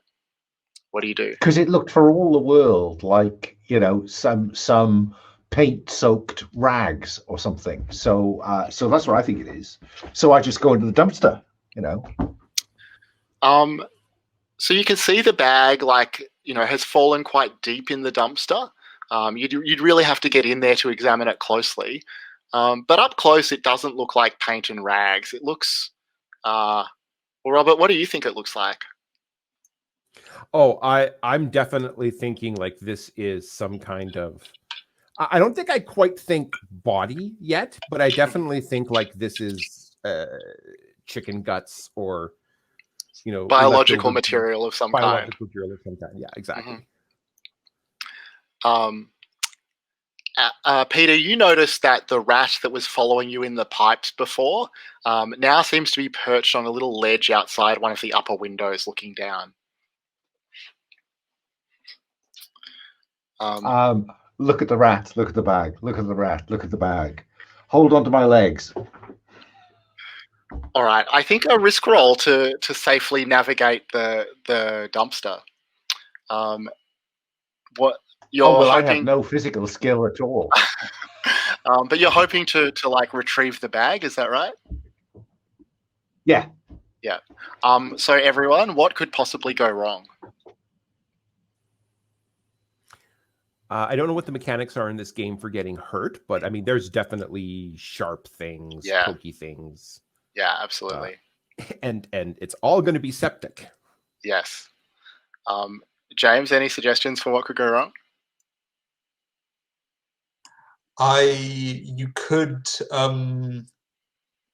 could fall in entirely and get trapped, perhaps not for very long, but for a kind of period of time, kind of the dumpster could latch itself and you could kind of struggle to get out.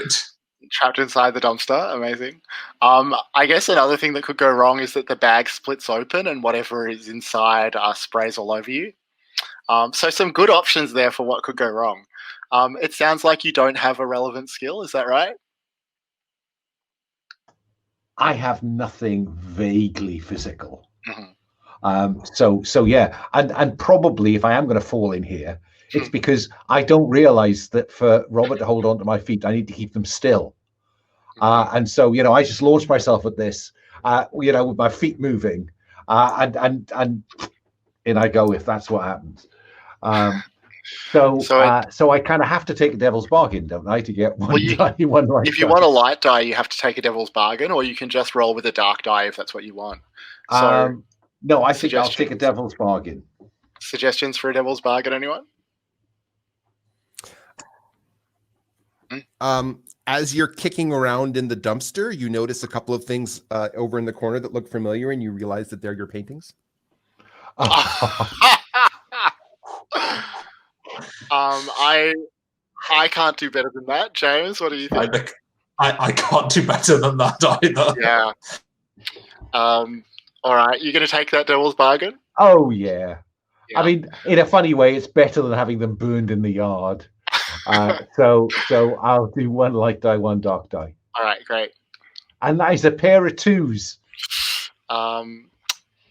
So let's see. On a 2 or on a 1 to 3, you fail and things get worse. Are you interested in adding a dark die and rolling again? I have nothing to lose Hmm. except Except everything your soul, that I life, am. mind, and Yeah, body. exactly. Yeah. Oh, All that's right. great. Oh, that's fine. Then that's a 5 on the Right. dark dice. So that's a So- great result on the wrong dice. Well, it means your ruin goes up by 1, so you can also make reduction rolls now if you want to do something to kind of hinder your companions. On a 4 to 5, you succeed, but there's some kind of complication, and I describe the complication. So I think you successfully get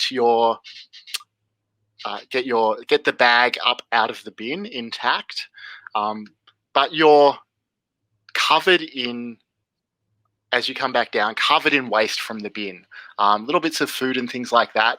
But you also have some paint visible on your clothes. It's probably a little strange to you that your paintings, which were done, far in the past, seem to still be wet and fresh.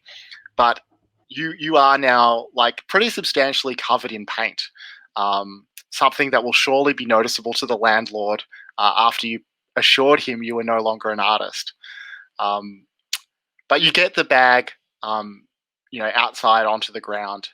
What do you do? I give it to Robert while I kind of try to brush this muck off me. Robert, Thanks. what do you do? Well, he seems super curious about it, so I take out a knife and I'm like, make a little cut in the bag and just, I kind of open it and sort of point it toward Peter just in case something comes out. So nothing comes out per se. There's a terrible smell, absolutely, diseased, rotten flesh. Inside, it's kind of a lot of pink fatty tissue. There's some blood, but there is something you see now squirming around inside it, and you realize there's a rat in the bag alive. How do I feel about the rats? And just going to cut from there to James upstairs exploring. I'll come back to you. So, James, you head up towards the part of the house where you think the bag might have fallen from. So you're up on, I guess you're up on the 3rd floor. You notice that from the outside, it looked like there were only 3 stories to this house, but you do notice that there are some stairs that lead up from here as well. As if to another floor, not to an attic space or something like that. And as you look for the room, you can't help but notice that you pass by Robert's open bedroom door, and not really intending to explore or anything, but you recognize his luggage, and you can't help but notice that the furnishings and fittings in here are just so much nicer than what the landlord's provided for you. What do you do? I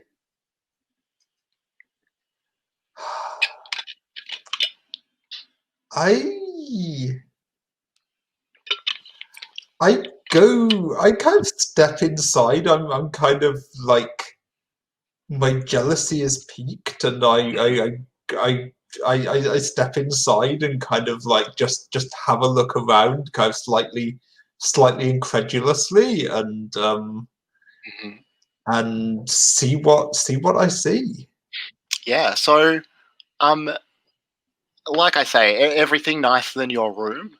But the thing that's striking to you is that there's a manila folder sitting on a little dresser, and it has a sharp, large kitchen knife sitting on top of it, and your name written on the outside.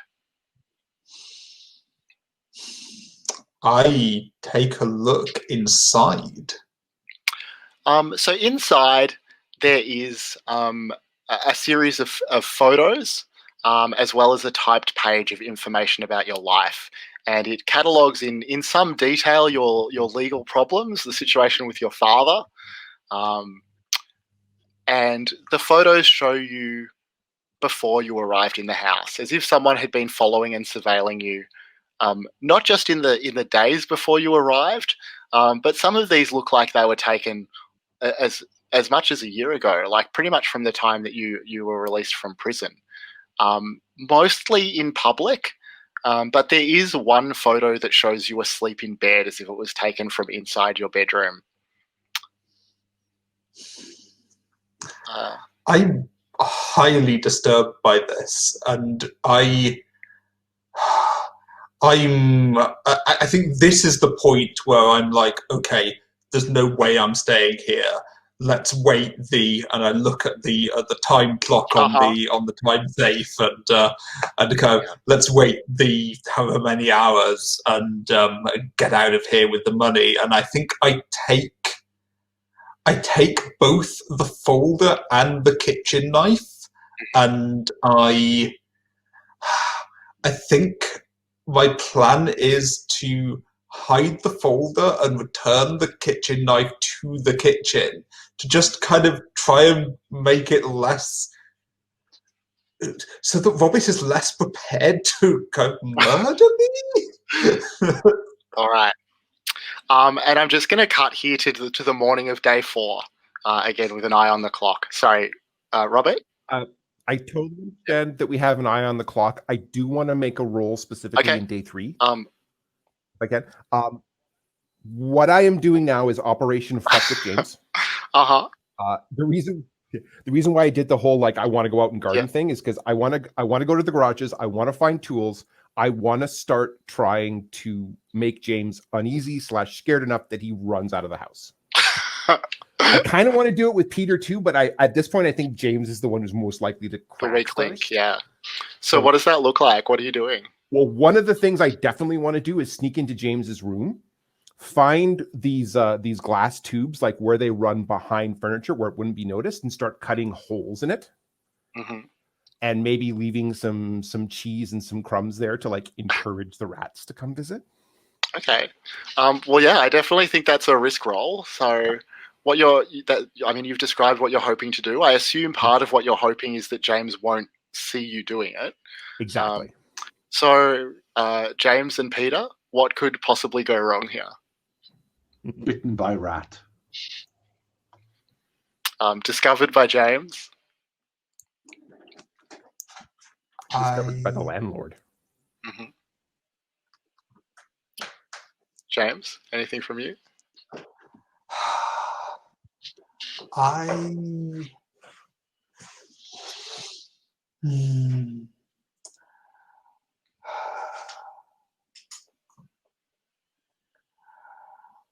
I wonder if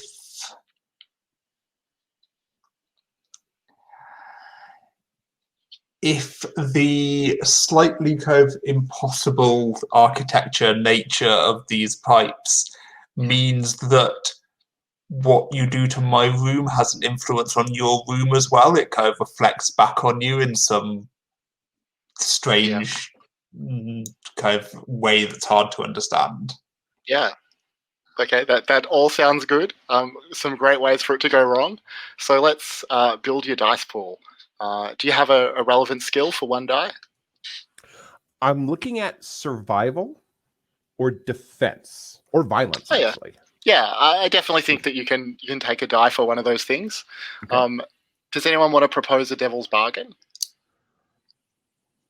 I wondered whether what James came up with in terms of it has an effect elsewhere as well, whether that is the devil's bargain.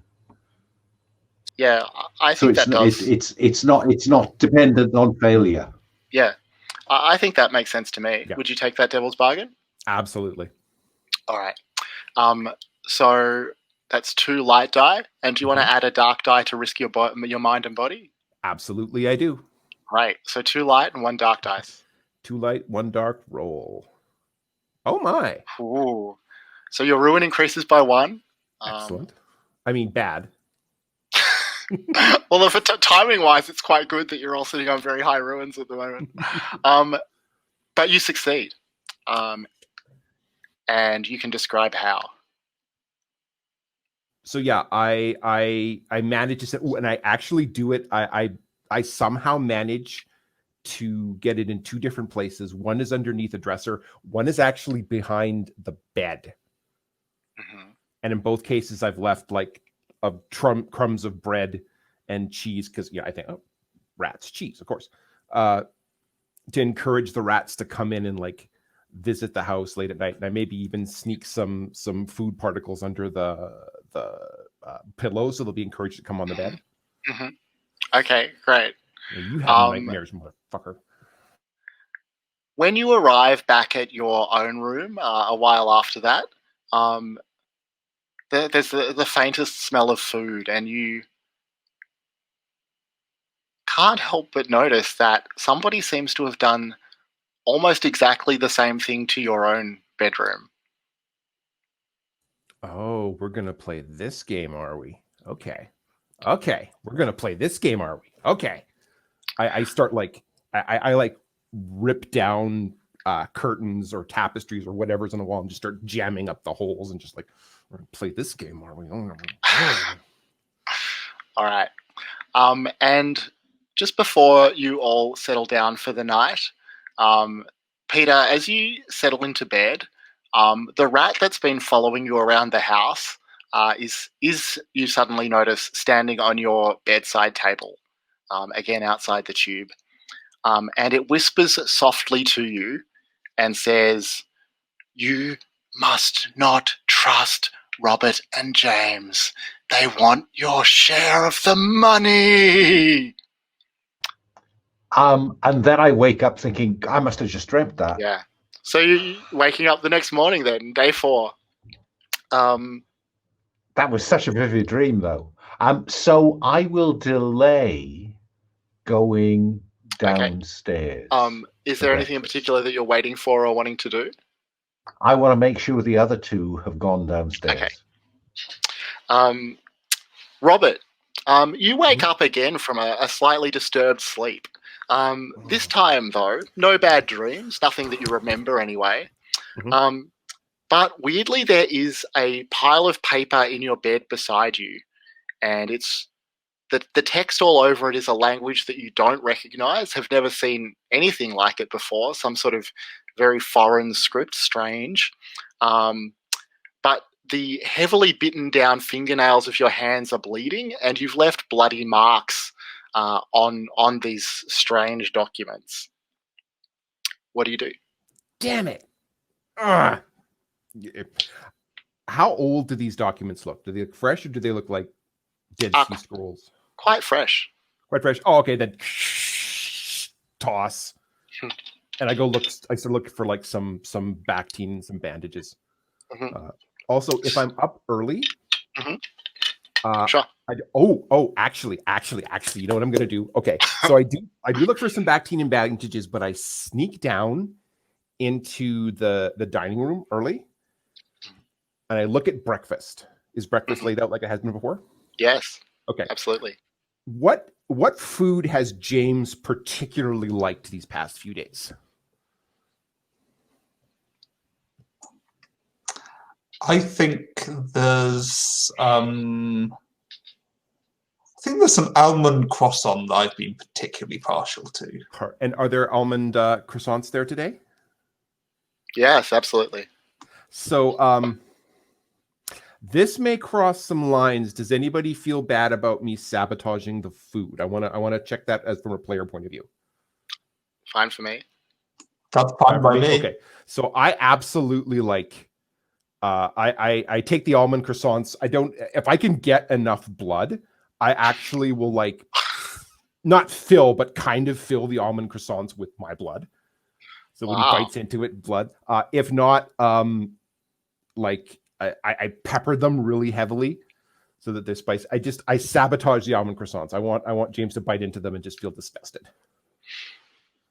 I'm open to that being either a risk roll or a ruin roll, depending on how you kind of see it playing out. Do you have a preference? I see this as a ruin roll, to be honest. Okay. So just one dark die. Because you're gonna have to cut your fingers to get enough blood, aren't you? That's a good point. I think at one point I'm just like, screw it. I actually like cut my fingers to get. Yeah, that definitely sounds like a ruin roll. So just one dark die. All right, one dark die. I get a 5, which is just over my ruin. So your ruin increases by 1, and you now can also make reduction rolls. It's a shame you weren't there before, because this probably would have counted as a reduction roll if your ruin had been 5 before. So yeah, it's strange because the croissant, after you like drizzle this like quite thick stream of murky blood into it, like it almost seems to like, you know, knit itself back together so that it's quite undetectable what you've done, and you know, indistinguishable from the other food. I am so good at this. James, you wake up, and what happens? I think I wake up and I tuck the poker from the fire that I've had in my hand as I've been sleeping, because I've been very concerned about dangers in my sleep. And then I tuck that down by the side of the bed, and I remove the chair that I had jamming the door closed from the inside. Well, one thing you notice is that the manila folder that you'd previously hidden is now sitting just on your bedside table.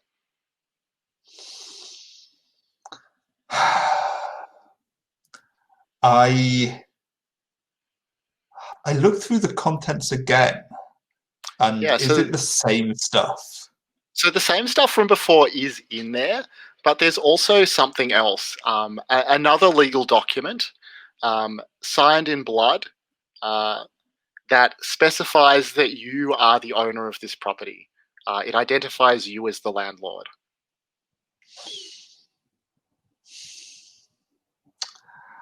I'm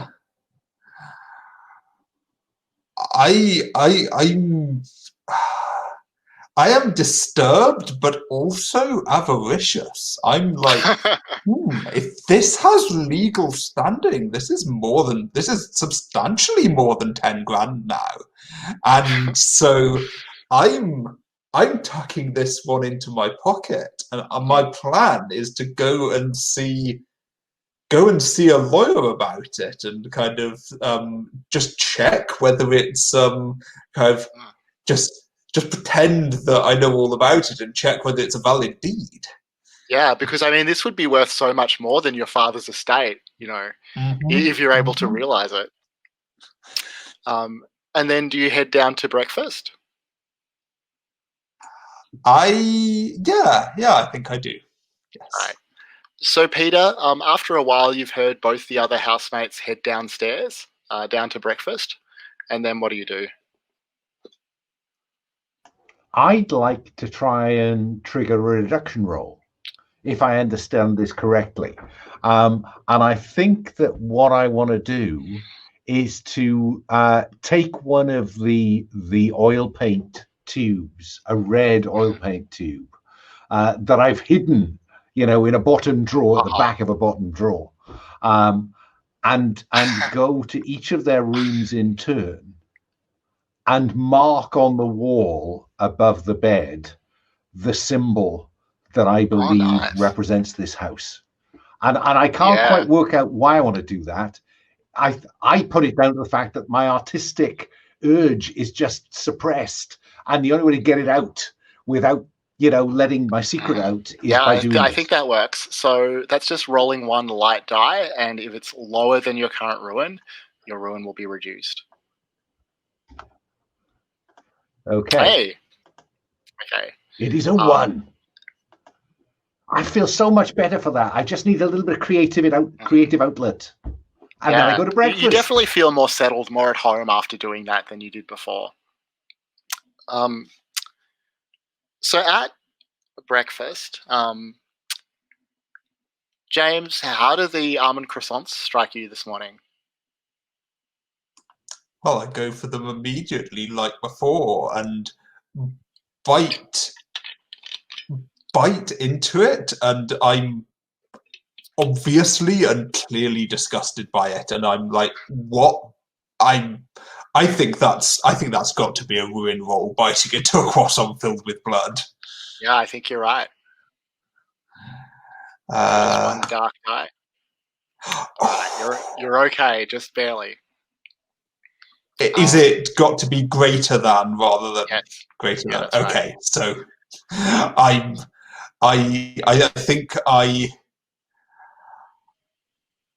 think I pull myself together and go. I'm not. I think I wouldn't recommend the cross on this morning. So you all see this blood You're like right. ooze down James's chin and shirt. You all right, bro? That this. Let's just get our money and get out of here. This is getting too weird for my liking. Oh, I mean, honestly, I don't even know if the money's worth it at this point. I mean, this place is just getting so weird. I mean, what good's 10,000 if you can't spend it? Yeah, 10,000. I'm just thinking about the patting my back pocket with the deed in it. You're also noticing, all three of you, that there seem to be many more rats in the tubes than there have been previously, both rushing through the tubes as if getting somewhere, but also some of them like sitting still and squirming to be able to stay, and well, it almost looks like they're watching you. The other thing that you all notice is that there is a breeze rising from the stairs that the landlord walked down to the basement yesterday. The door must be open, and the air coming out of it is kind of wet, hot. What do you do? Oh yeah, he said he was gonna like show us the basement today, didn't he? Yeah. We should. I mean, we should find him and then go take a look. Is that what everyone wants to do? Go and find the landlord?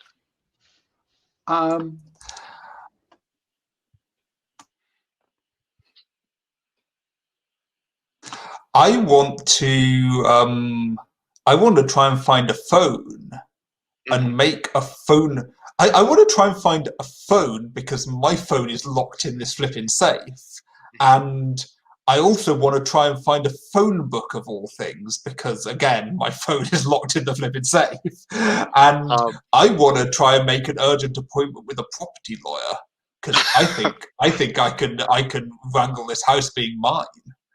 Yeah, so I mean, you've definitely seen a number of kind of fancy antique phones spread around the house. You're not going to try and borrow, I assume, a mobile phone from one of the other housemates. You're just going to look for a private space to have this conversation. I don't want to be asked why I'm wanting to make a phone call. I want, yeah. Sure. And Peter, what are you doing? Yeah, I think I go looking for the landlord. Are you going with Robert, or are you going separately, hoping you might find the landlord first? We'll cover more ground if we do separately. Smart.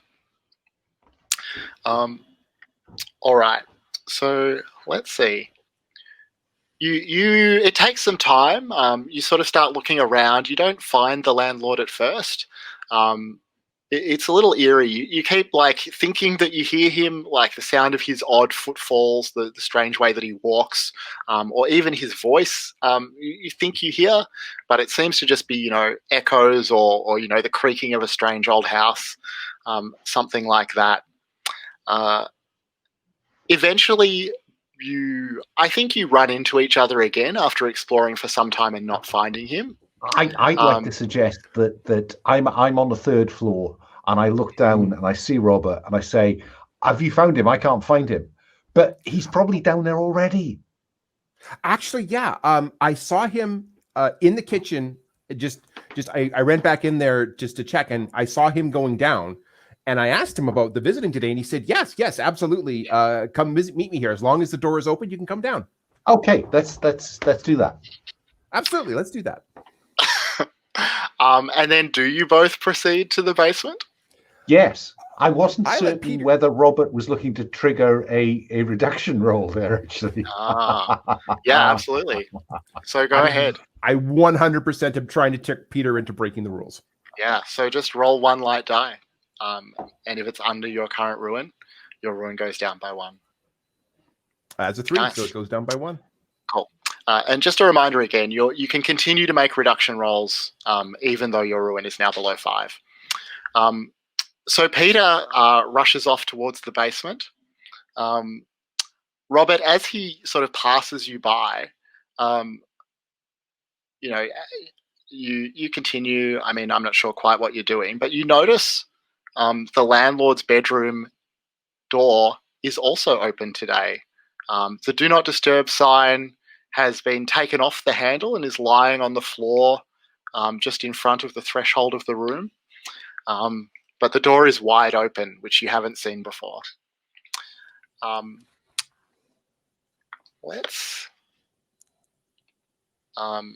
So James, you find your way to a phone, and there is indeed an old-fashioned hard copy phone book sitting beside it. You start looking for property lawyers. Is that right? Mm-hmm.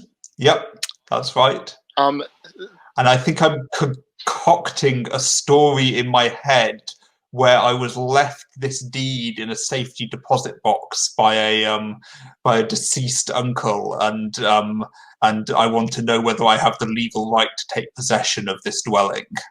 Yeah. So as you sort of flip through the phone book, you notice again the rats getting thicker in the tubes. Like they're like densely packed in at this point. They can hardly move because there's so many of them in this little phone alcove. But you definitely find the names of some property lawyers. Large and small ads. But when you pick up the phone to ring, there's no dial tone. The phone just isn't working. Seems not to be connected. Just typical. And I think that I'm taking down an address, and I'm just going to cold call on them. I'm looking to kind of get out of the house now and kind of go to this property lawyer in town. Okay, so you're just heading for the front door? Yes. All right. When you get to it, you find, similar to what Robert saw previously at the gate outside, the door is heavily chained and padlocked shut. And I'll come back to you in just a minute. Robert, what do you do as you notice that the landlord's bedroom is open? Well, I wait until Peter is at least down on the bottom floor before I do anything. Like he's gone. Okay. And then I start looking in. The idea I have here is that either James has been fucking with the landlord's room, in which case I can get him kicked out, or something's happened to the old guy, in which case I can get brownie points for helping him. Yep. So that's the mindset in which I'm proceeding. I'm basically like poking into the room. Knock, knock, knock, knock, knock. Hello, sir. Are you all right, sir? There's no answer as you knock. If you can hear me, please respond. And I open the door a little bit more and I look for, like, has he fallen down somewhere? Do I see James in the room? Yeah, so you don't see James. You don't see the landlord either. You notice just like James did that the rats now are extraordinarily thick in these pipes. Just like one big mass of fur and rat eyes everywhere. The exterminator's coming soon. Yeah, I sure hope so. There's a lot of nice antiques in the room. Some fine art, various knickknacks that even you can. I mean, I don't think you really have a background in appraisal or anything like that, but it's clear that any one of these items would be extraordinarily valuable if you were able to sell it on the open market. I definitely know valuable when I see it. But as you sort of have that thought, you hear footsteps approaching from behind, like heading towards the landlord's bedroom. Perfect. I turn around with the expectation of, like, that's the landlord here. I'm like, oh, sir, thank goodness you come. Sorry, I'm just going to pause you there because you recognize that it's the landlord by his very distinctive gait, the way he walks.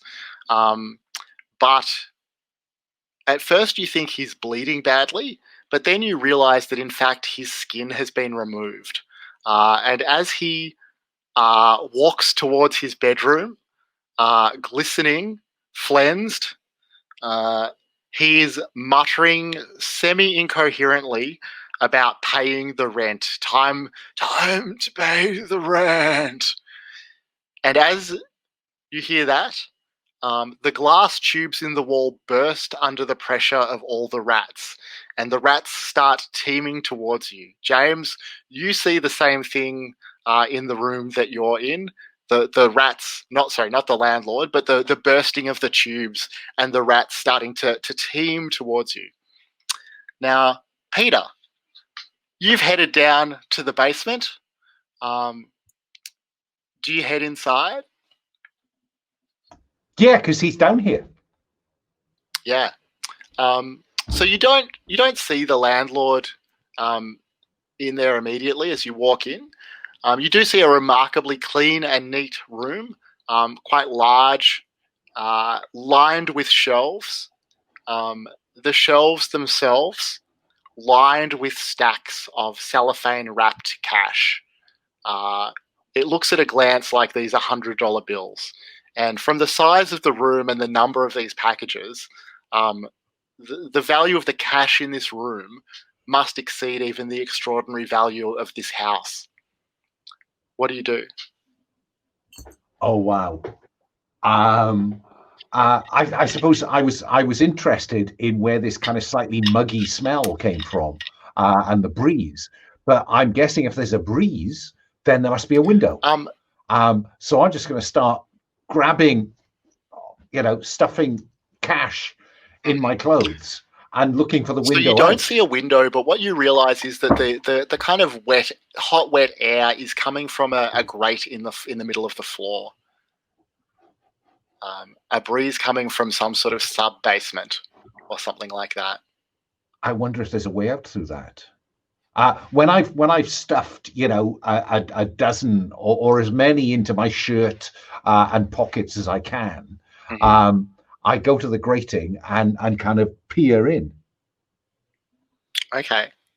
Down there, you hear what sounds like the scratchy footfalls of many, many rats. But shortly, that kind of merges with what sounds like the movements of many rats upstairs in the dining area or throughout the rest of the house. I'll come back to you, Peter. But James and Robert, you find that the rats are essentially trying might not be the wrong word. They're just rats, right? But it's as if the rats are herding you down towards the dining area in the basement. Do you allow yourselves to be herded, or do you resist?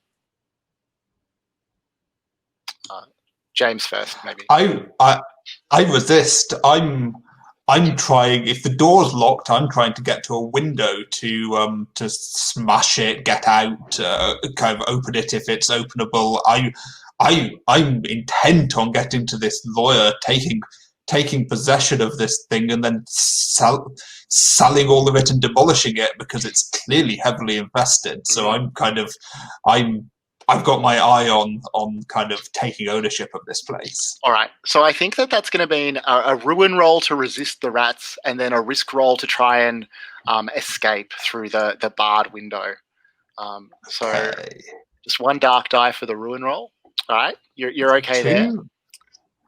And then can I have?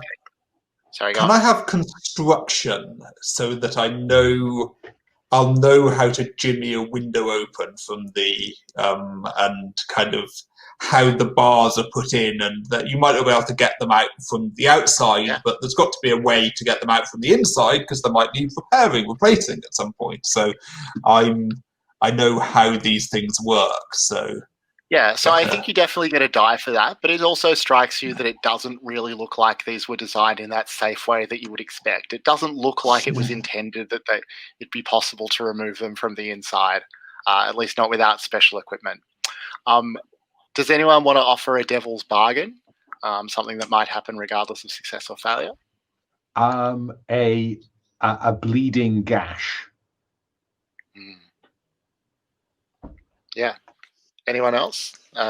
Robert? I think that that regardless of success or failure, you you like cut yourself open quite badly and find yourself bleeding. Mhm. Okay, you'll take that? Yes, I'll take that. All right. And it seems to me that if you're getting cut open either way, that probably means that your mind and body is at risk. So I think that you probably have to take the dark die for this one. Okay. Let's roll that. All right. That's a A 5.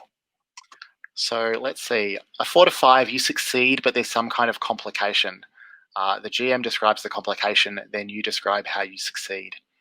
So as you're trying to work these bars out of the window, resisting this quite torrential movement of rats that really seems like it's trying to push you away from the window, whether that's towards something or just to stop you from leaving, it's hard to say.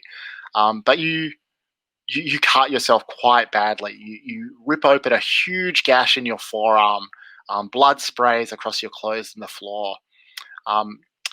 And you have the awful feeling that there's something inside your arm, something that is now squirming inside your arm, trying to escape through the opening that you've made. But go ahead and describe your success. So I think that I luckily happen upon a loose bar here. I think I do manage to get a bar out of the window, and I think that I think I managed to climb out of the window and get outside. Mhm. Whether that leads me to what I want, which is getting out of the grounds altogether, we'll leave that to play to decide. Sure. So, Robert, you are also facing this torrent of rats. Do you move with them, or do you try and resist? Definitely resist. Okay. What I'm going to try and do is grab the closest expensive-looking thing in the room. Okay. And if it happens that I can like push the landlord toward the rats to give them something else to worry about, so be it. Uh-huh. And then I'm running for the front door because at this point I don't know that it's locked. Yeah, sure. So let's just make a ruin roll for all that. All right, sounds good. Just one dark die. One dark die. 4, which matches my current ruin. Okay, so your ruin doesn't increase. But you succeed. You run to the front door. You push through this teeming tide of rats. But then, you slam into the front door and realize that it is heavily chained and locked, that you can't get out this way. Oh, damn it. And I think we might take our last break here, just another 10 minutes, and then we'll come back to see whether any of you make it out of the house. Just at 8 past the hour. All right, everyone good? All right. So, James, you are relieved to see sunlight, to breathe fresh air as you get out the window. Probably a little concerned about the huge gash in your arm and the movement you feel inside. But then you just have the crushing and horrifying realization that you have not asked the landlord's permission to leave. What do you do?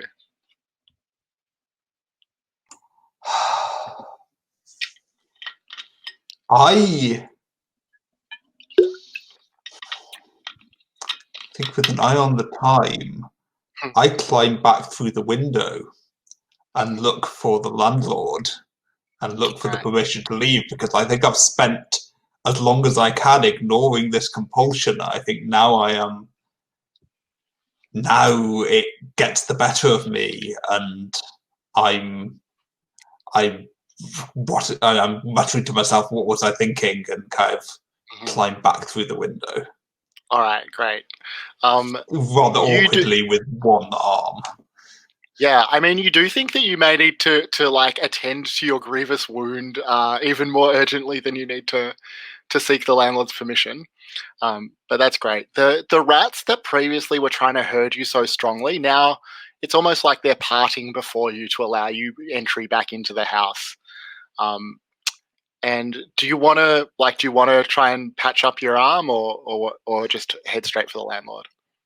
I think I do. I think I don't think I think my compulsion is strong enough that I'm not going to look for a first aid kit or anything. I think I'm just kind of ripping strips off my shirt and trying to kind of make a makeshift bandage with that. Yeah. So I mean that'll work to an extent, but there's definitely something inside your arm that's squirming. It feels like something trying to get out. In fact, I think that by itself will prompt a ruin roll.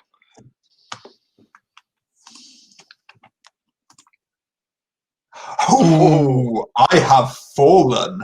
That is 6 ruin.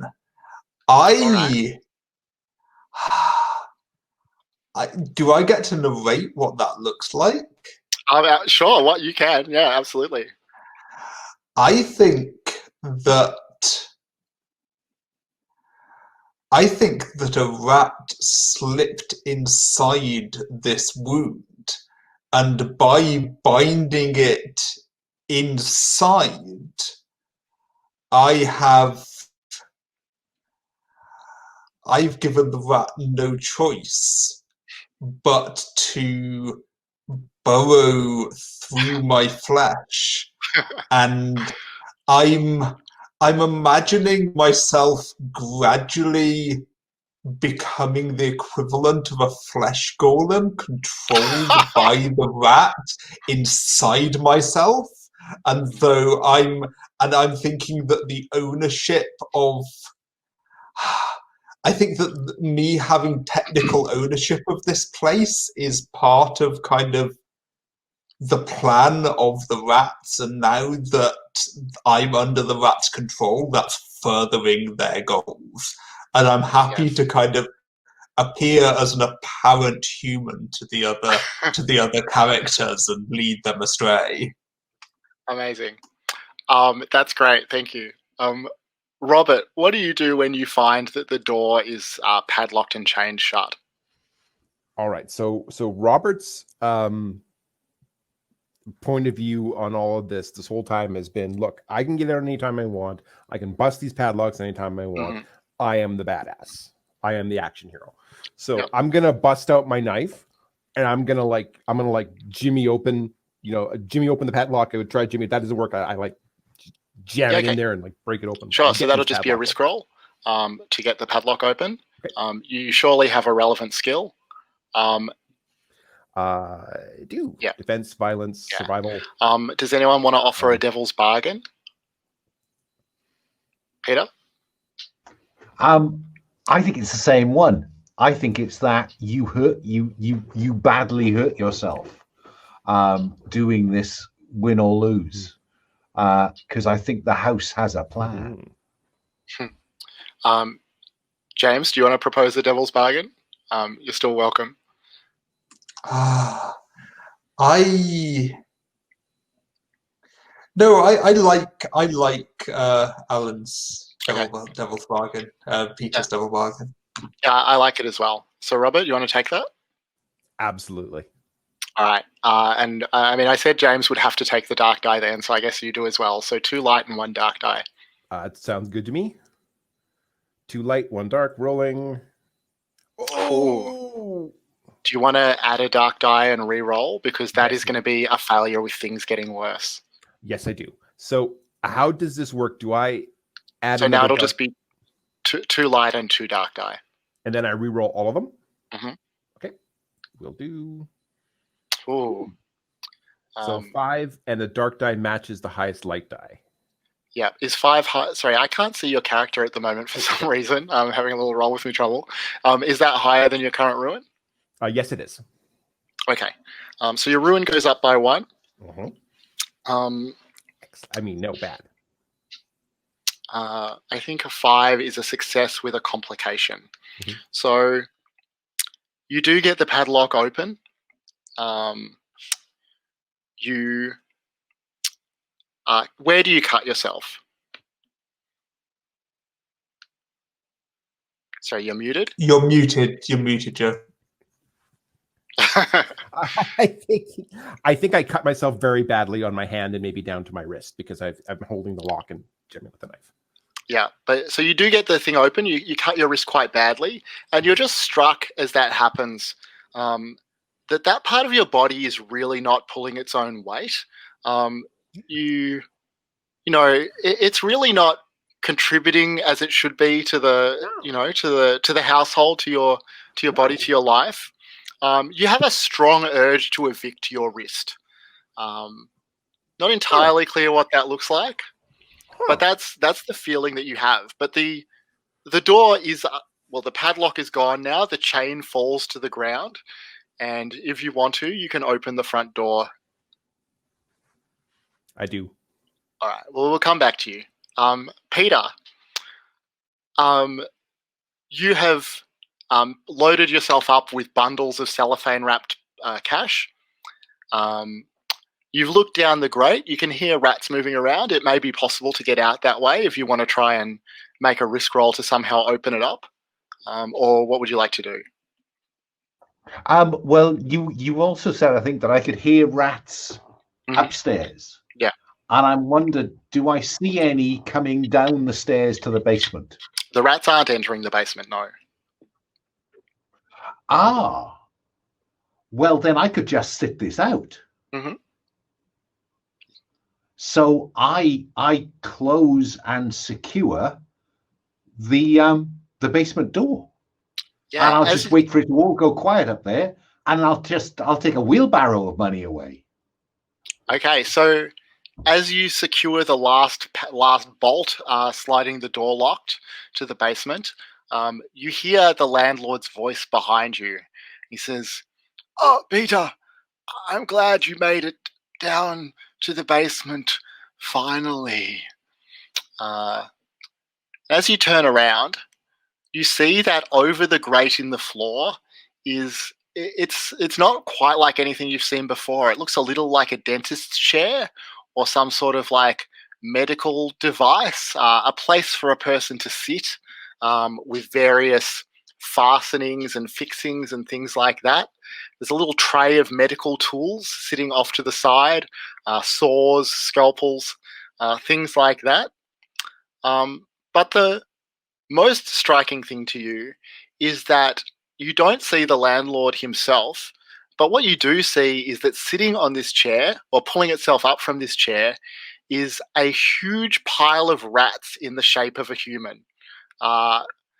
And it starts to step towards you, and that will prompt a ruin roll from you.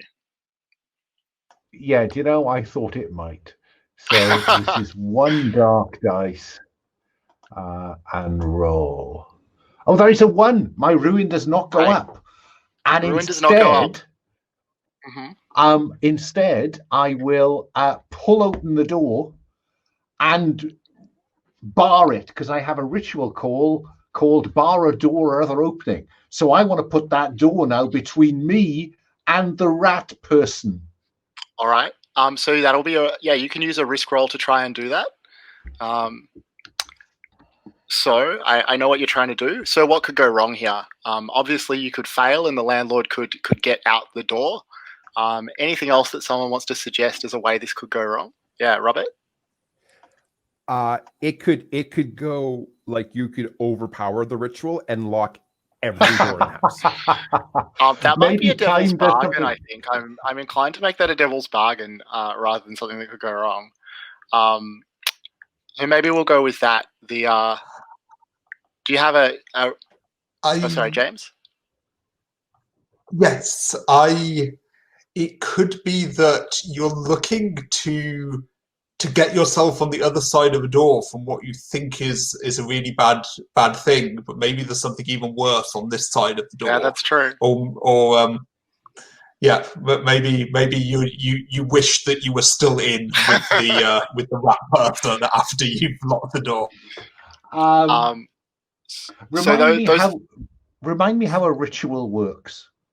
Yeah, so the risk roll, it's just like a risk roll for anything else in this case, except that you have to use a dark die for a ritual.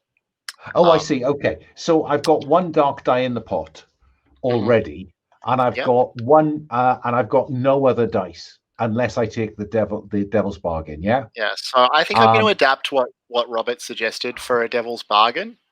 That whether or not you succeed at locking this door, you bar every other door in the house.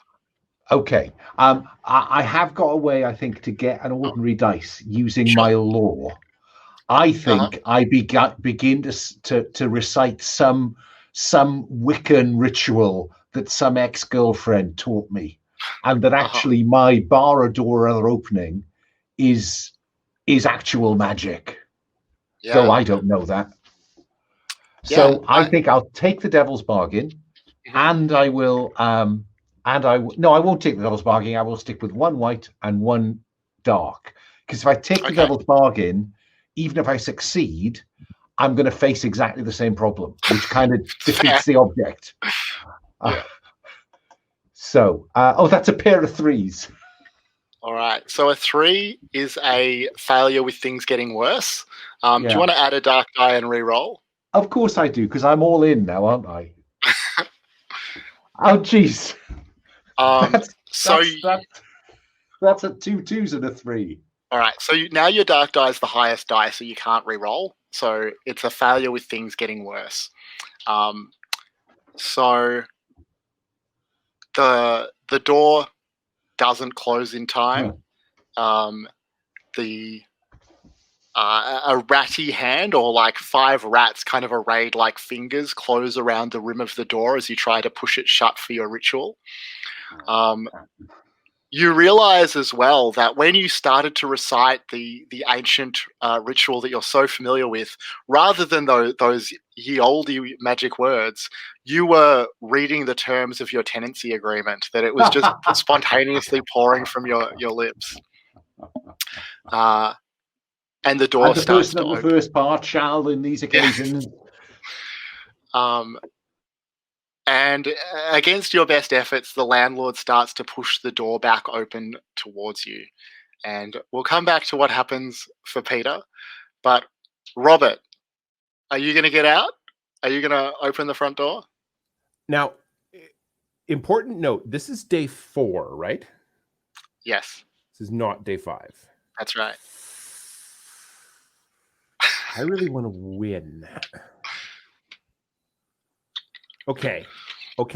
Yes, I am going to leave the house, and I'm going to start looking for a garage. So when you open the front door, this is the door that you entered through. It should lead straight out onto the street. But when you open it, you don't see the street. You don't see the steps. You don't see anything like that. You see, the size of a passageway. You see bloody, wet, red innards, like you're walking down the inside, like you're opening it onto the inside of a human body, a massive human body. What do you do? Well, firstly, you make a risk roll. Sorry, a ruin roll. First, to make a ruin roll.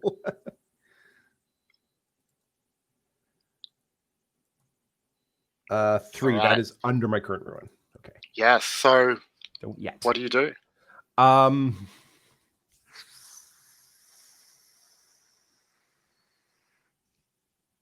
I am a winner. I am a winner, and a winner is me. I am a winner. Okay. What's the roll to reduce ruin again? What is that called? A reduction roll. Reduction roll. Okay, so at this point, I don't see Peter and I don't see James, right? That's right. Okay. So here's what I wanted. Here's where my brain is going. And I'm not sure if I can do this with what I've got, but here's what I want to do. I want to make it clear to the landlord, to the house, to whatever is controlling the situation. Look, I obeyed the rules. Peter didn't.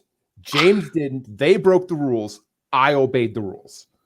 I am the winner. They are the losers. I win. So you're just like declaiming this at the house? That's kind of what I'm imagining. Yeah, exactly. And you know what? And I pull out the tenancy agreement, which I happen to have with me. Yeah. And I like toss away the antique that I was going to sell upon you.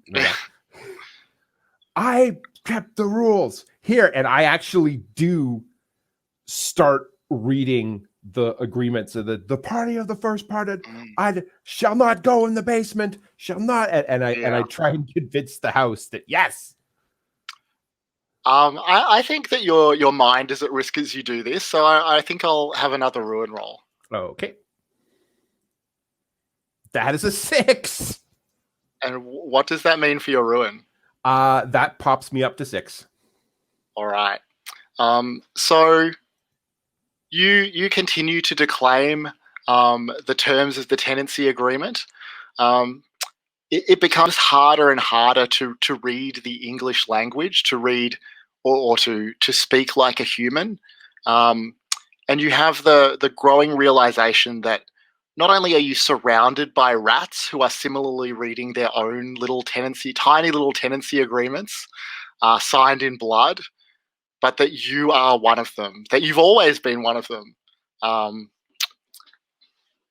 And that is where we will leave Robert. Peter, the landlord is slowly pushing the basement door open towards you. You're trying to hold it shut. No, I'm running up the stairs to get away from that thing. All right. Well, let's call that a risk roll. So, you're trying to get away. You don't have a relevance? Oh, sorry. What could go wrong here? I could get caught. Mm-hmm. You know, there's that kind of that kind of arm, that cluster of writhing rats that comprises an arm, could just grab hold of the back of me and just drag me down to the basement. Mm-hmm. Oh, sorry. Are you looking for go ahead, other suggestions as well? The rat person could kind of momentarily break apart into individual rats, scurry around you, and then reform in front of you. Robert, do you have anything that could go wrong? This would be a thematically perfect time for like the stairs to give way as Peter is crawling up them. Mm-hmm. That is a good one. Rats there too. Yeah. Do you have a relevant skill? No. I could paint and decorate this staircase, but I couldn't run up it to save my life.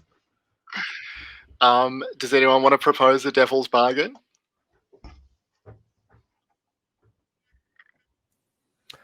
You start losing cash as you go up. Yes, the stairs. Yes. Oh yeah, you drop all the cash. Yeah. Yeah. Okay, I'll take one for that then. So I've got one white and one dark, one light and one dark. Okay. Well, so that's 2. Oh yes. Okay. Sure. Roll. Yeah. Yeah. Sorry, I was confused. But that is a pair of 3s.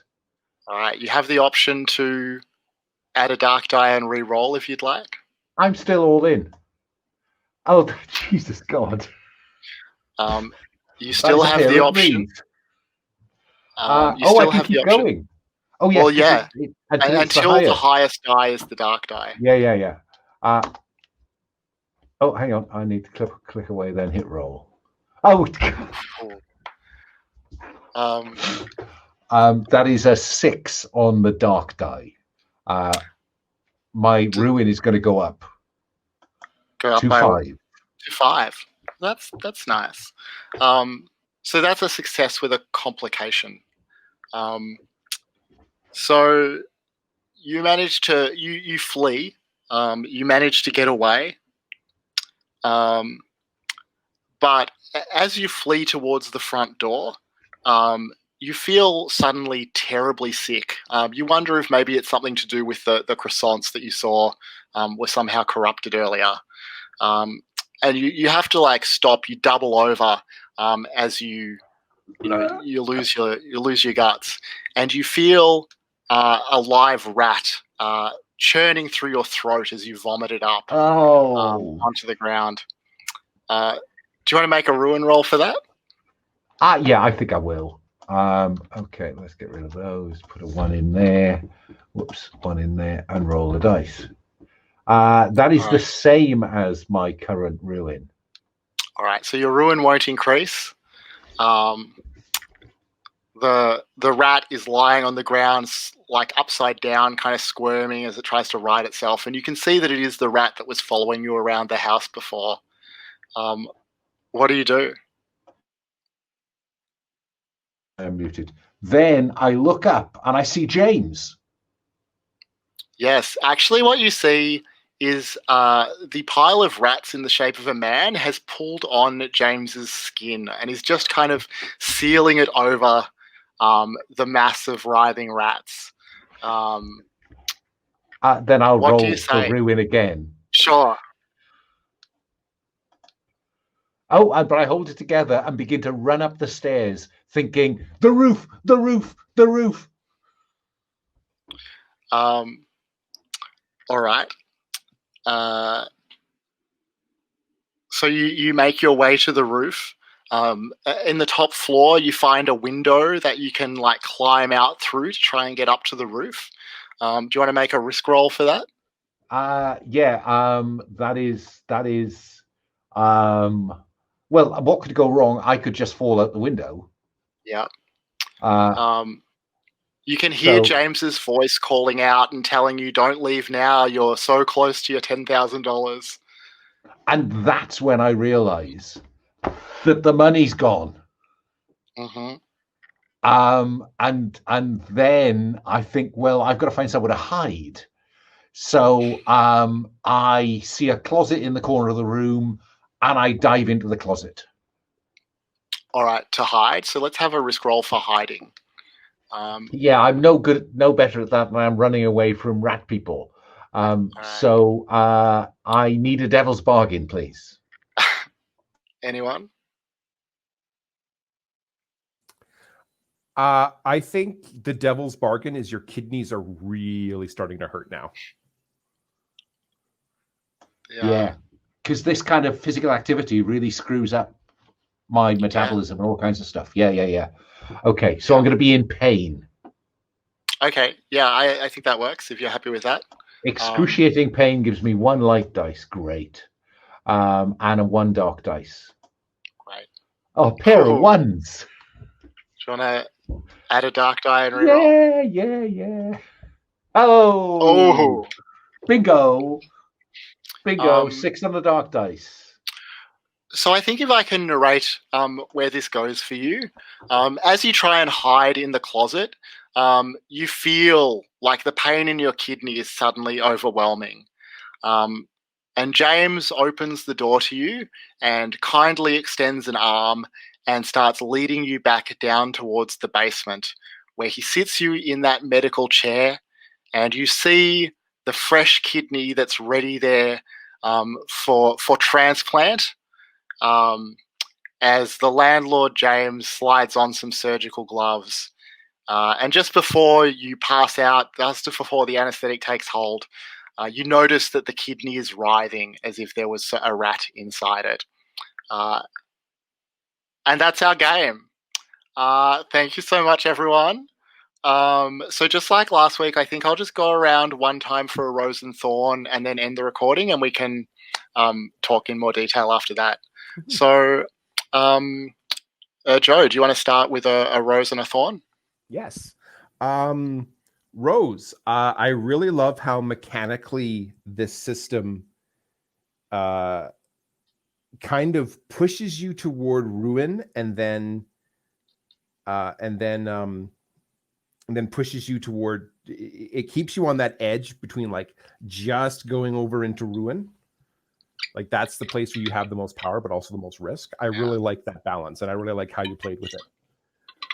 Thorns, I did feel like toward the for like the first half of the game, I didn't know, and I don't know if it's me as a player or the system, but I definitely didn't know whether I was playing the game right, because I was like, I haven't made any rolls yet. I haven't really done anything or taken any risks. So I'm like, I don't know whether. And then when it picked up in the third act, I was like, okay, now we're all in. Bodhi? So roses for 2 things, which is 1, how willing everyone was to play to lose. Yeah. That's one of the things I really like about the Gauntlet. And 2, for your voice of the landlord. That was brilliant. And in terms of Thorns, a slightly similar one to Joe, actually, in that I think I struggled a little bit with how I, as a player, get to influence the fiction. If I do, I think I was, because I'm so used to PBTA where that works quite differently, I think I was kind of falling back into that way of doing things and not, it took me a while, I'm not sure I ever really kind of fully got into the Trophy Dark way of kind of fictional influence. And Alan? Yeah, I got roses. Rose Joe for determinedly wanting to destroy Peter's paintings in a series of devil's bargains. If I don't get you this way, I'll get them that way. So, thank you for that. That's definitely a rose from me. Those paintings were not going to get out of this building ever. Bodhi, the role play, I think, of that non-confrontation with the landlord. He's got my fucking phone. That was great. And you have to rose a flesh golem into which a rat has burrowed. And Shane, characterization of the landlord, I think I'd written down. But I think characterization of the house. I think the house became a character in this. So your characterization of the house as landlord plus rat, I thought it was great. Thorns, I'm on record as being slightly worried about games that drive you to die or be corrupted, destroyed. But actually, I found the setting for this as a trophy incursion. I didn't feel that. I felt I was playing to lose, yet I was not inherently a bad person. I may have done bad things. And sometimes with trophy, I think I struggle to separate the idea of playing to lose and starting out as a pretty shitty person. So I thought this was a really good incursion. So my thorn is not as thorny as I can get with other trophy. Cool. Yeah. All right. Well, thanks very much. I'm just going to end the broadcast and then we can keep talking.